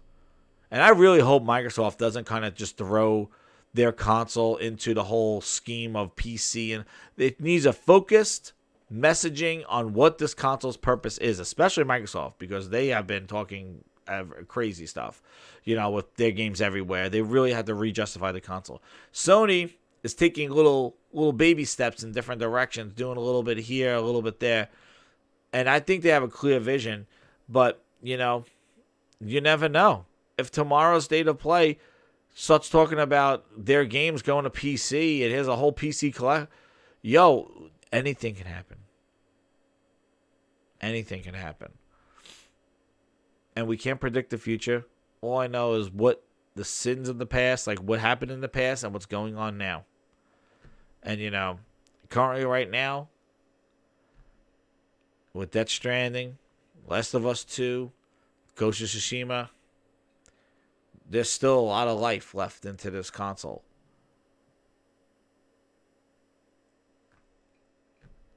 And Halo Infinite, that's really what I'm looking forward to with that. And playing Master Chief Collection, I really hope that 343 makes an excellent Halo with Halo Infinite, because I would love that, just living on my computer and having some great Halo experiences again. Because playing Master Chief Collection and that Halo Reach really brought back some great memories. So, I hope they do that.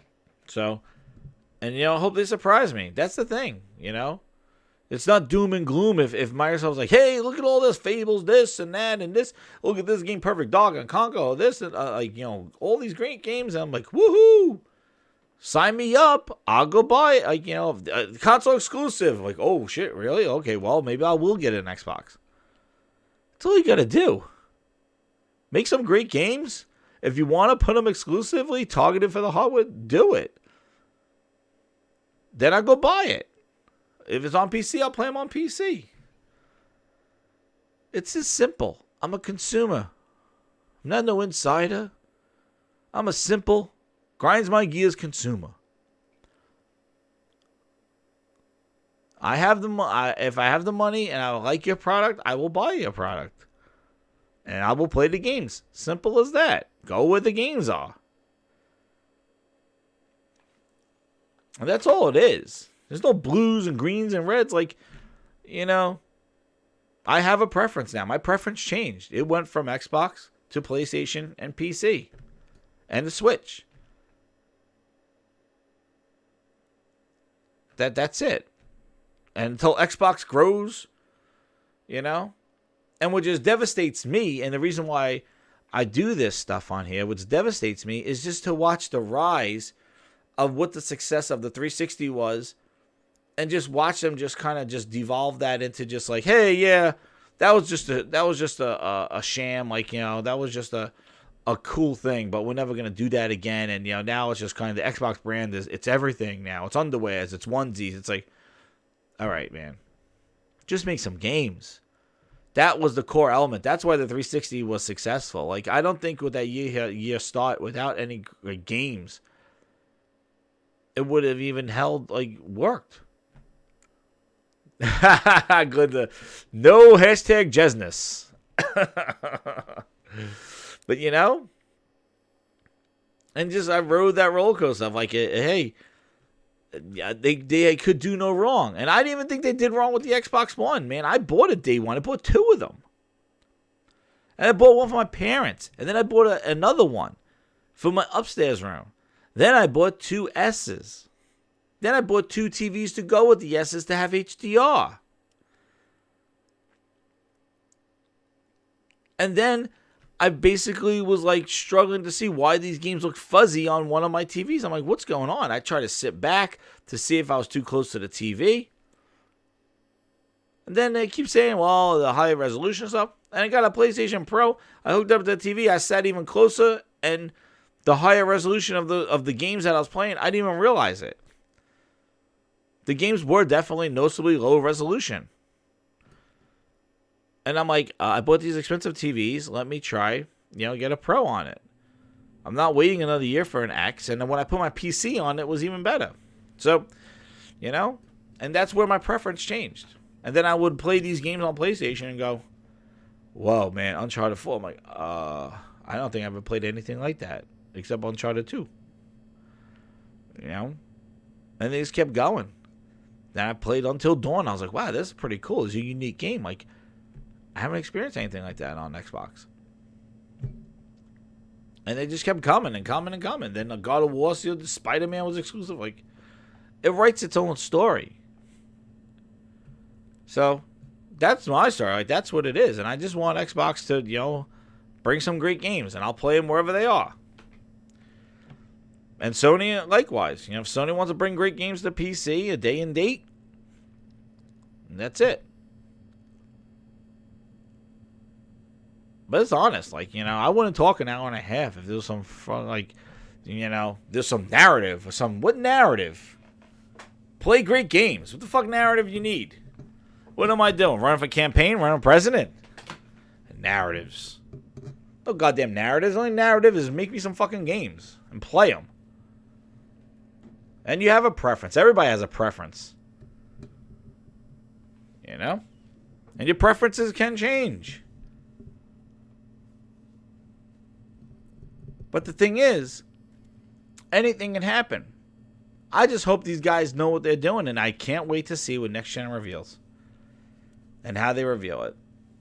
And the biggest thing I said before is I want to see if both Sony and Xbox come out, Microsoft and the Xbox come out and say if they're going to be exclusive games for their next generation platforms.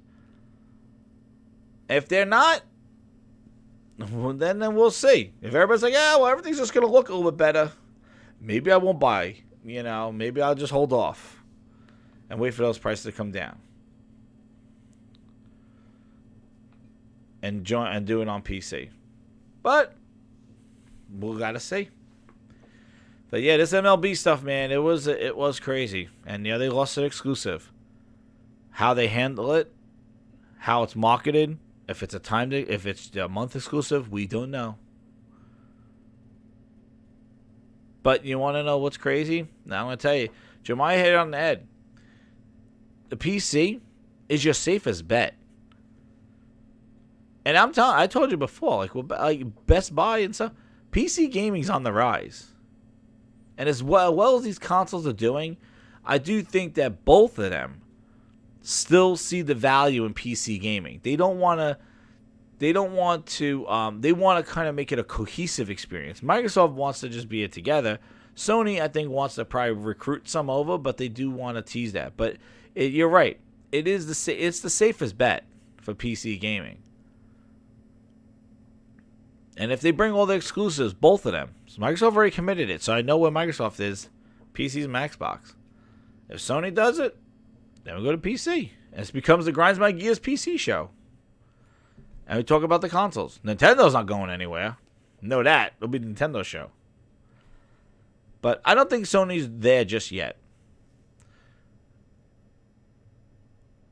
And we'll see. You're right. Game Pass, streaming. I don't know, man. I don't know. Like, I think streaming is going to find its niche just like VR did. Like, I think streaming is going to have its time.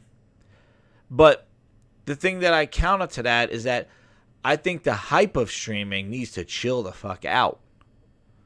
I think people need to take a step back with the streaming, going, yo, it works. In a bind. Sounds cool. It's neat. But the thing I have a problem with is people keep thinking all these external things are going to bring Microsoft to 360 status. There's only one thing that will try to bring Microsoft back to its relevance. It is great games that people want to play. That's it. All this other stuff is accessory. It's accoutrements to the core element that Microsoft is lacking in. They're doing great with streaming. They got the most powerful console, 12 teraflops. They got the Lockhart to take care of those people. They got the services. They got Major Nelson. They got Phil Ness. They got all these guys. This is going to put them back. They're going to be back. They're going after PC. Steam is lit with Master Chief Collection. It's going to come back. Chill out. That stuff is great. But you're missing the core element. Oh, they're coming. The studios are coming. All right, we had 2 events. They showed some games. Nobody's going crazy over them. Now we wait. You need to tone it down. That's the thing. Microsoft needs to stop talking. Go to work.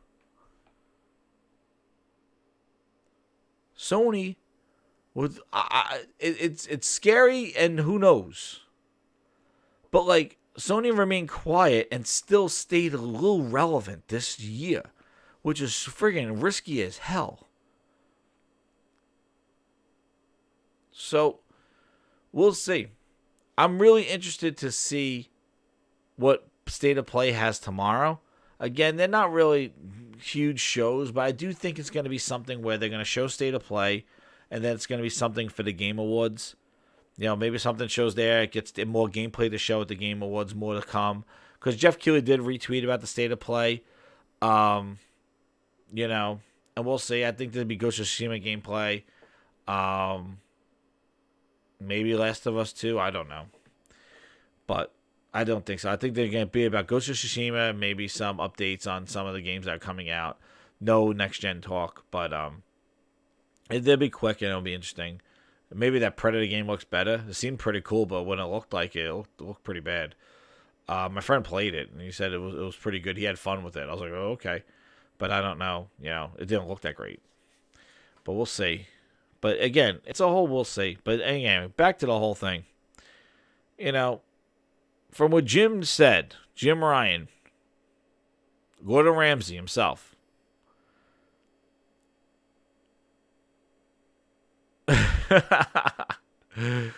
heard a YouTube angle say my Xbox controller should have a Netflix button because that's mostly what I'm using my Xbox for. Yo, ain't the truth, man. I go down my friends list. Everybody's watching Hulu on Kodi and stuff like that. Like, I do have to say that going back and forth between the friends list, like when my friends list on the PlayStation, everybody's pretty much playing games. When I click on my Xbox friends list, it's like Hulu, and even people that like on podcasts and diehards and really do that, like they're in Hulu. And I'm like, yo, Master Chief Collection came out. Why is nobody playing Reach parties and stuff like that? And it's like Hulu, Kodi, YouTube, Home, Idol. I'm like, oh, like, okay, guys, like, I click on that achievement. It's like, yeah, 1, 2 people playing. Like, it's like, damn. So I don't know. And I have a lot of friends on Xbox too. It's like, people have podcasts too. Like, you think that, like, oh, yo, that guy be playing. All he talks about is Xbox. And he loves it. He's on freaking YouTube. I'm like, YouTube? You're not playing Halo? I don't know. But again, everybody's opinion. Everybody does what they're going to do. Again, I don't talk about, like, people and fans. And it's about the customers as a consumer on when that stuff is. And you shouldn't be talking about people and stuff like that. And everybody tries to make it a point on Twitter to be like, hey, I called this one out. Same energy, all this other stuff. You want to know what? What are you doing? Gaining clout in Twitter streets with some anonymous people. Chill out. Don't worry about what people are doing. Worry about yourself. And worry about how this news affects you. And your opinion on the news. And that's what the grinders do. They come in here and they talk about if they like it or not. And sometimes we have fun with it. Sometimes it really pisses me off. But I wouldn't be here talking an hour and a half if it didn't affect me or it didn't like, holy shit, this is something I want to talk about. That's why I don't have a set day. Like, I'm like, oh, I definitely want to talk about this on Wednesdays every day. Nah, I don't know. That's why I hit that notification button, hit the likes, hit the subscribe button, because I just pop and do these.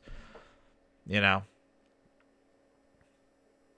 that's all right. Brian's like, Microsoft can't get to making games if there's A and B teams. They go to lunch and take, those lunch pictures. Yeah, that's very funny. Everybody eating. Like, oh, busy day today, they're all at lunch. It's like, oh, shit, okay. But again, they had 2 opportunities to show with the games that they're making, and didn't really light the world on fire. So everybody keeps saying wait till E3 again. And, and Sony manages to get more, traction with these state of plays and showing games. Like the Predator game, Iron Man VR, things like that. Like, okay, cool. These are cool things. And they're cool things in a world of when Last of Us 2 is coming. And Ghost of Tsushima is coming. But if those games didn't exist, and you're showing me, like, Predator, and you're showing me some, like, Concrete Genies, and a whole bunch of, like, cartoon-looking games, and that's all you're showing me. And there's no Last of Us, there's no God of War, there's no Death Stranding, there's no Spider-Man, there's no Ghost of Tsushima, and we're just seeing those games, and every time it comes out, it's like, it looks alright. And it's like, well, that's just a passion project indie game and stuff like that. More's coming. And we still don't see them years. We're talking years. We're not talking about a 6-month interlude. It's a dry spell. No. We're talking a while. Tony Wood, what's up? We're talking a couple of years. And, so like there's a realm of why it's not as detrimental. Same thing with MLB The Show, going to multi-platform. If Sony was like, yo, MLB The Show is a Sony exclusive, that's all that it's on that console. There's no God of War, there's no Uncharted. It's like, there's cartoon games and MLB The Show. MLB The Show is a part of 2 games. It's not. It's a baseball game that came out every year, and it's going multi-platform. It wasn't exclusive. It is a ding. It is something that's going to hurt Sony. Especially if it's day and date when it releases. It will. Who knows what the environment's like then? Who knows what the PlayStation 5 sales are? Who knows what the Xbox sales are? Who knows what the Switch, if Switch 2 has something? I don't know. We don't know the impact until then, but it is something that's different. And it's a huge exclusive that's been there for a long time. But the thing is that that's why Sony has Horizons, Ghost of Tsushima, Death Stranding. Like, there may be, like, more of those kind of games. Like, getting more exclusives, more things like that. Maybe reveal more games. SOCOMs, things like that. That's why you have to have an extensive library. And the same goes for Microsoft. You can't just go in there and say, Fable, I told you. All right, put the curtains down. We're done. The fans are happy. You can't stop at Fable. You know? You can't. It has to be a thing, because then when shit like this happens, it doesn't impact your hits so much. You know? Gears, Halo, Forza. Anything happens with Gears, Halo, Forza, that's it. You know? That's it. But Ghost of Tsushima, hell, yeah. All right, put that game on PC. Yeah, okay, who cares? It's 6 years, 5 years old, 3 years old. Put it on PC. We got 3 other games that can replace it. You know, it's like a sports team. You got 3 all-stars. One of them go down, it affects your team. But you have an all-star team, and one of them goes down, and you got all-stars sitting on the bench, they just replace that guy. And your team is still moving along. But if you just got 3 dudes, and that's your team, and the one breaks his leg, and the one and the one just is out, that's gonna affect your team. So, they got a lot of love to spread around there with their exclusives. So that's what Microsoft need to do. They need to build a library of IP that's exclusive to their platform, whatever their platform would be. Same thing with Nintendo. Like, Nintendo could put Mario Kart. Put Mario Kart on a phone for a little bit. We got 5 other Marios coming, and Zeldas, and Link's Mansion, and Pokemon, and just keep going. You know? We got this whole plethora of IP. We could spread the love a little bit. So that's what Microsoft has a lot of work to do. That's why they should just stay quiet and see what happens.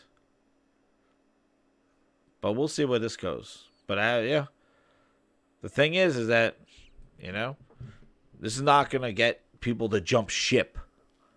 Nobody's leaving, and I see people are pissed. PlayStation people are pissed off that this is, and if you've been playing that exclusively for all these years, now it's going to be a multi-platform, and it's like, whoa, wait, what do you mean? I can play this on the Xbox? I can play this on this?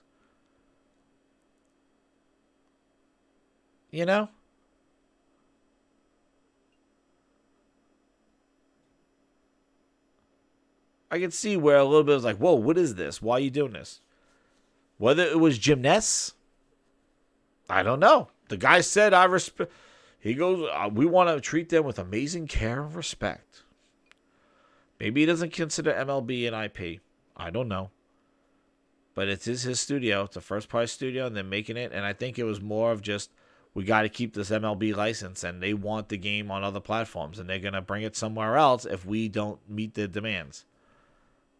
That's that kind of, that sounds possibly, what it could have went down.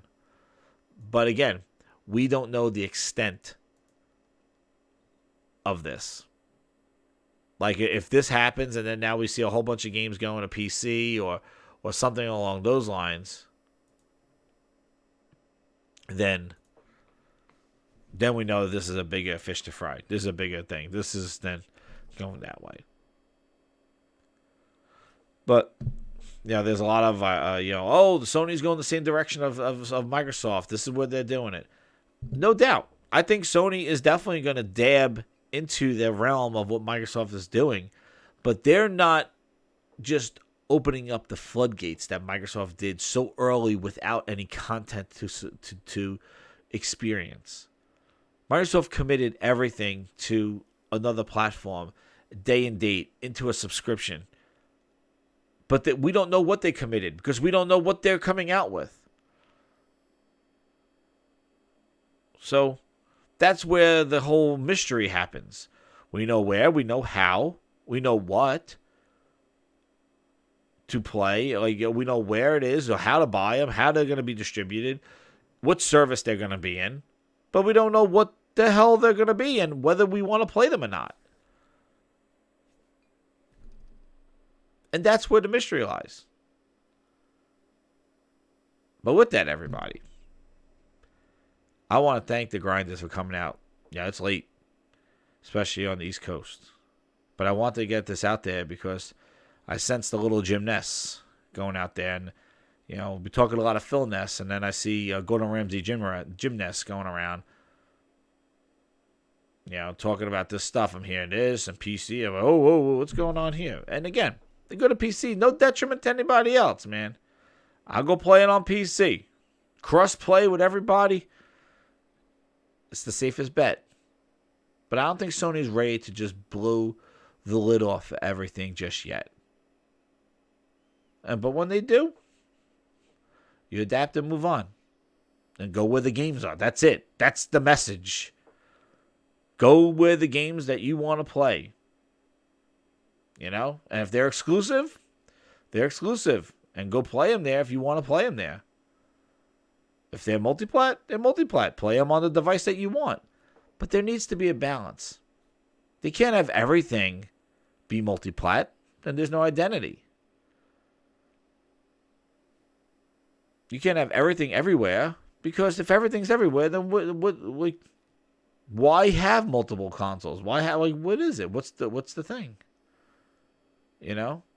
There's no identity. Why is there a McDonald's and a Burger King? They both make burgers. Just make one burger. Why there's two places? Why is there Coke and Pepsi? The soda. Just make one soda. We go over retro gaming. Get the hell out of here. Let's go back. Let's go play some arcade gaming. You know, enough of this shit. But, you know, there needs to be identity. So for the eccentrics out there that say exclusives don't matter, they matter. They matter in every media and form. So don't be like, oh, no exclusives. Everybody gets to play. You know, cut out that kumbaya shit. You need identity. You need internal competition. You need that kind of stuff to grow. Call it anti-consumer. Call what you want. But there needs to be competition. And there needs to be identities. Just make one phone. Just make one car. Shit. Why are there all these multiple airlines? Why is there United? Why is there JetBlue? Why? They're all planes. Exactly, Brian V. I just had that tonight, actually, the Popeye's chicken sandwich.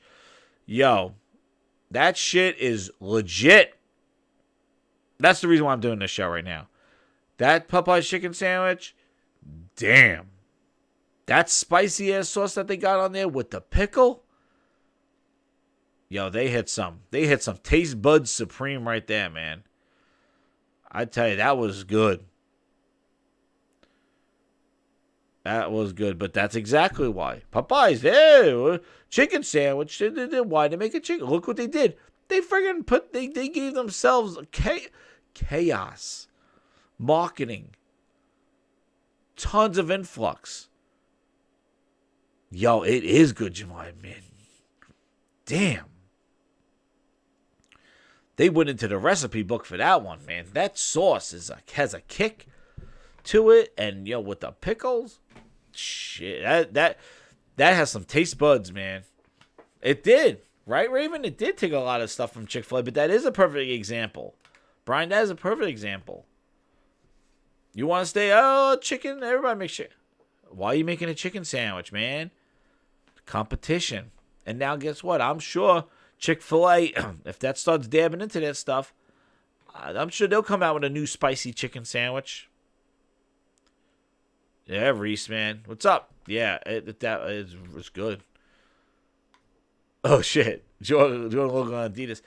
Yeah, one pair of shoes. Why did Nike and Reebok? Adidas. Like, what? This competition. Microsoft got into the console game. They weren't the first ones to be there. They got in there for a reason. Sony got into the console business for a reason. No, man. I did the drive-thru. I got the hell out of there. I was like, give me my chicken. But yeah, man, it was good. But that's a perfect example. There needs to be competition. Exclusives, things, innovation. That's what you need to do. You know, there needs to be competitive in the VR. That's why Microsoft participating in VR would have been better. It made Sony do better and go back and forth. Exactly. Sony was a threat to the center of the living room and PC. So Microsoft jumped in to prevent Sony from trying to get involved in PC and being the center of the living room. Yep. So you need that stuff. And Sony's going to do some of the stuff that Microsoft's doing. They might do some Nintendo stuff. Who knows? But they're not... You don't want to know what? I don't think they're going to be as kind of... And I don't want to say desperate, But Microsoft is just kind of like, shit. Like, just, they just like had to take this crazy ass shit and they were holding it in, thinking that they could turn it around. And they just said, fuck. And they just let it go wherever it is. And they just took a dump. They just like, put it on fucking Steam. Get rid of UWP. Just let it all flow. Sony's still pinching that ass. Sony's still tightening up that taint. They're not ready to blow the load yet. They're like, shit, hold it up, guys. Hold it up. We'll let a little squirt here and there. But we're just not fucking shitting it out. That's fucking nasty. Gotta hit the sun. That's some nasty shit. I think about that fucking analogy and I'm like, oh, that's some nasty shit. Anyway.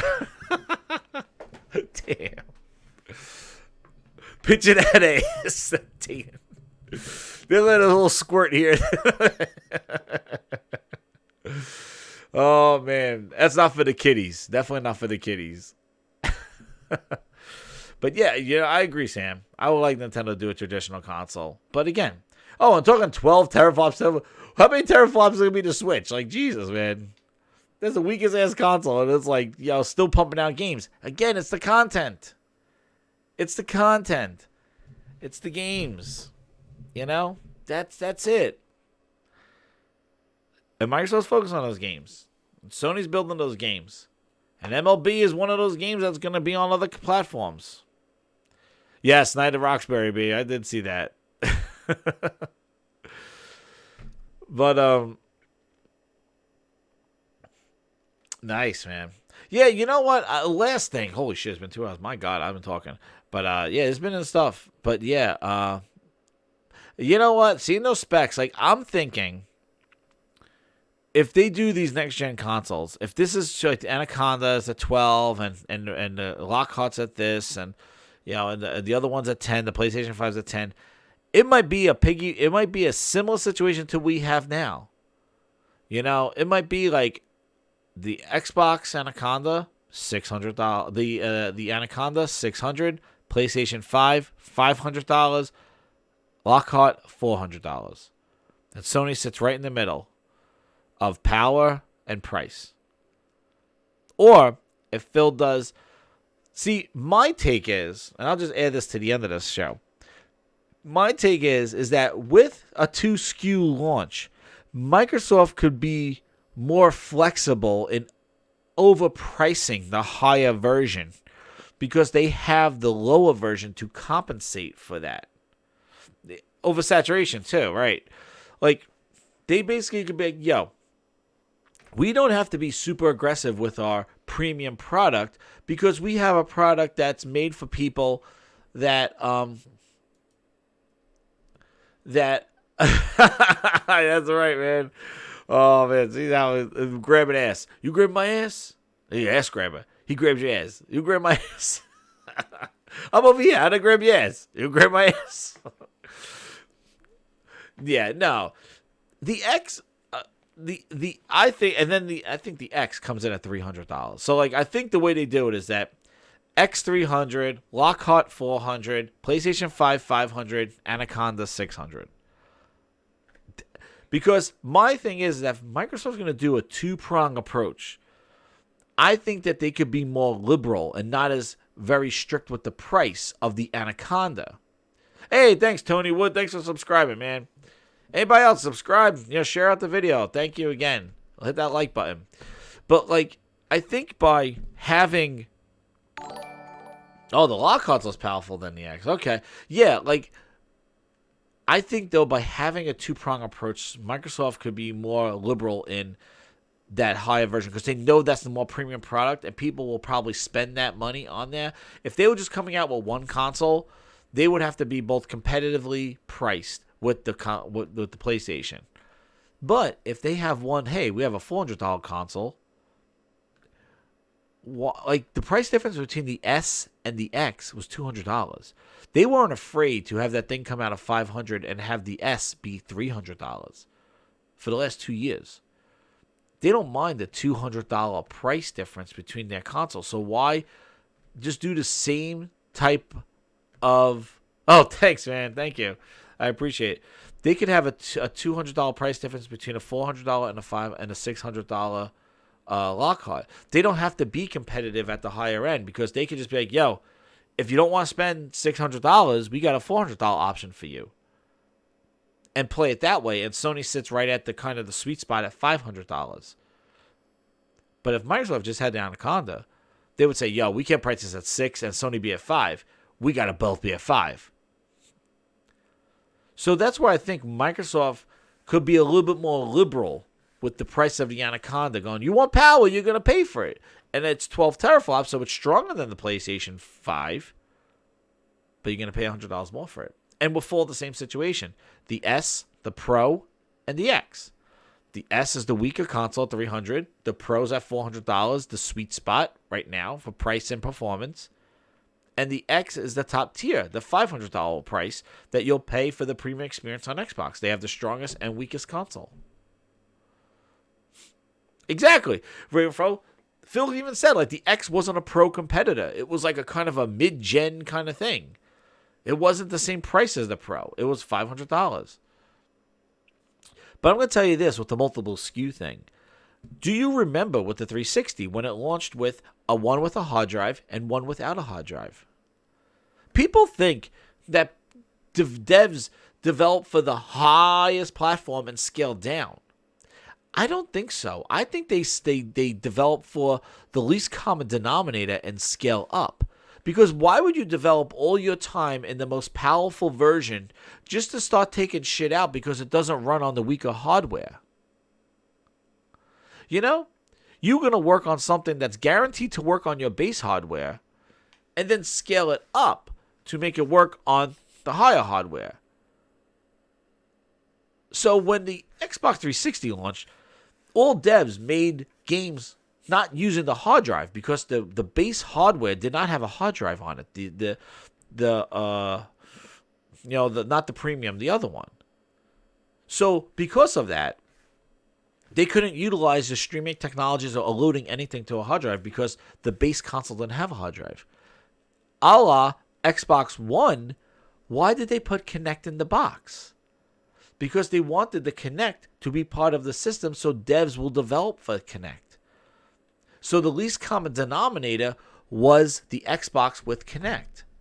If they didn't put Kinect in the box, then people would not develop for Kinect. They would just develop for the common denominator, which is just the base Xbox One.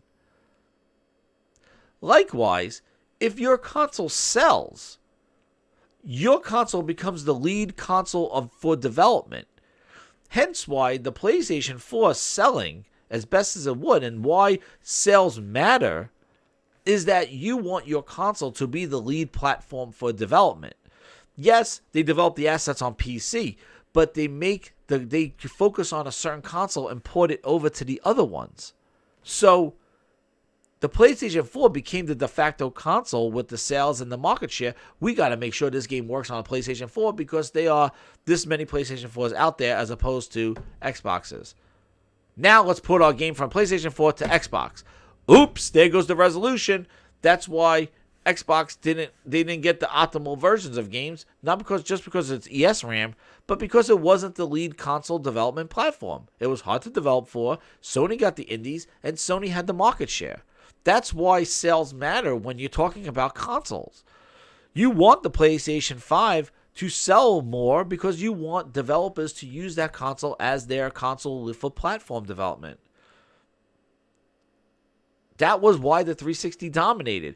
The 360 came out a year before and was already in devs' hands for an entire year, so devs were able to develop for the Xbox, and the Xbox 360 became the lead platform for development. And then the PlayStation 5, the PlayStation 3 was so complex and expensive that it really never got the optimal versions of third-party games. And it was unique with the cell processor. Now, Raven says, yeah, that's how it went. It says Xbox exclusive scaled down from PC now. Force bundle, they weren't taking a risk, not being a success. Xbox is changing the argument, though. Oh, of course. If Xbox gets outsold, they'll change the narrative to accounts. Yeah. Exactly. Yeah, they already have their escape route with xCloud and PC and stuff. Microsoft already has its escape plan if the Scarlet does not take off or sell. They'll just put it out there. Hell, they made more Nokia phones when they were done with Windows 10. Them making hardware doesn't prove anything to me. It's them focusing on the console development and making games to show that they're focusing on consoles. Not releasing Gears Tactics and saying it's a PC exclusive. Why? You support keyboard and mouse on Xbox. You made a big whoop-de-doo last year. You selling a $250 Razer keyboard and mouse combo, but you're not going to put Gears Tactics day and date on the console? It's going to be a PC exclusive? Why? It's totally capable of running that. Oh, because they got to show the love to PC. What the fuck is that about? Same thing with Flight Simulator. Oh, Flight Simulator is a PC exclusive. Why? You got the most powerful console. They could run. Oh, they got to show love to the PC crowd. When you see that kind of stuff, then you go like, well, where's your focus on development? They already got their focus. But the thing is that you develop for the hardware.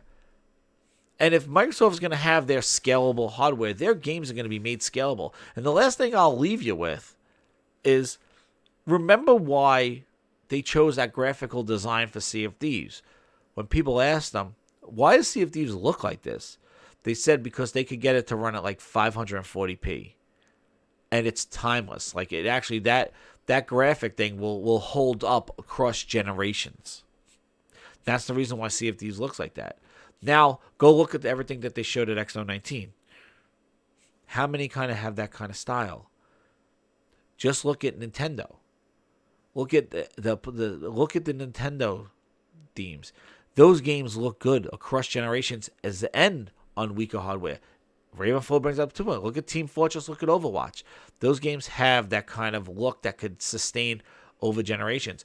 You could play the same Mario game, but you play the 16-bit that you play in 32-bit. It looks sharper. That kind of art style holds across generations on varying types of power and even looks good at low power. So, is Microsoft going to make those kind of looking games to be scalable across a variety of family of Xbox devices? From the looks of it, yeah. The games that they have been showing look like scalable games. With the exception, of course, of our Gears and who knows about Halo. But everything else, Bleeding Edge, just from what we've seen. Bleeding Edge, Crackdown. Oh, who wants to play that in the next year? But that kind of art style, Bleeding Out, we could call it. But that kind of art style transcends multiple generations. And that's all, So it's interesting. When we're talking teraflops, it's like, what game they're going to release to push that? And if Sony's showing realistic-looking games and showing the power of that PlayStation 5 and Microsoft showing these... I said it before. When Microsoft kept talking about 2 billion gamers, I'm like, what the hell does a game for 2 billion people look like? Does it look like chainsaws and blood and mature themes and really in-depth narrative stories? I don't think so. It's more of casualizing. It's more of visually appealing. Family-friendly, maybe. Things along those lines. Those seem like for the masses. If you're making a game for the masses, which that's what seems that they're focusing on. And with streaming, with xCloud, all that kind of stuff falls into making a game that's appealing for a casualized market. And Sony, exactly, they're tracking the Gen Zs and stuff like that and casualizing it. And they've seen that success with Roblox, with Minecraft. They've seen that stuff. And they want everything to be Minecraft. They want that kind of just, that kind of influx. So, it is what it is. But again, exclusives do matter. Sony in 2021 will have lost as exclusive, but again, we don't know the way it's going to be distributed. We'll find out. And we'll see what tomorrow's show is about. And Yeah, I don't care about Minecraft either. But again, it's a huge thing, though. That's big. But, yeah, we'll see what tomorrow's show's about. And, I might do a reaction or something like that. But, yeah. Yeah, I know. The only problem is that late Gen Ys and Zs and all that stuff, they don't have the money so much, though. They got to make sure that, they balance. You can't just target one generation. You got to have balance. And you have a whole portfolio. Thank you, Jemiah. Yo, Grinders, I want to thank you so much. It's about balance. Thank you for joining the Grindhouse, new subscribers. I appreciate it. It's about the games. Make great games that people want to play. Sony, I hope you know what you're doing. MLB, if you force them to do this, hey, more people should play a good baseball game. It was a travesty that was the one sport that was not available. But right, Tony Wood with the final words. New subscriber, thank you very much. Competition drives the market. No competition is why Star Wars is trash now. Enjoy the movie on December 20th. I'll talk to you guys later, Grinders. I am out. Good night.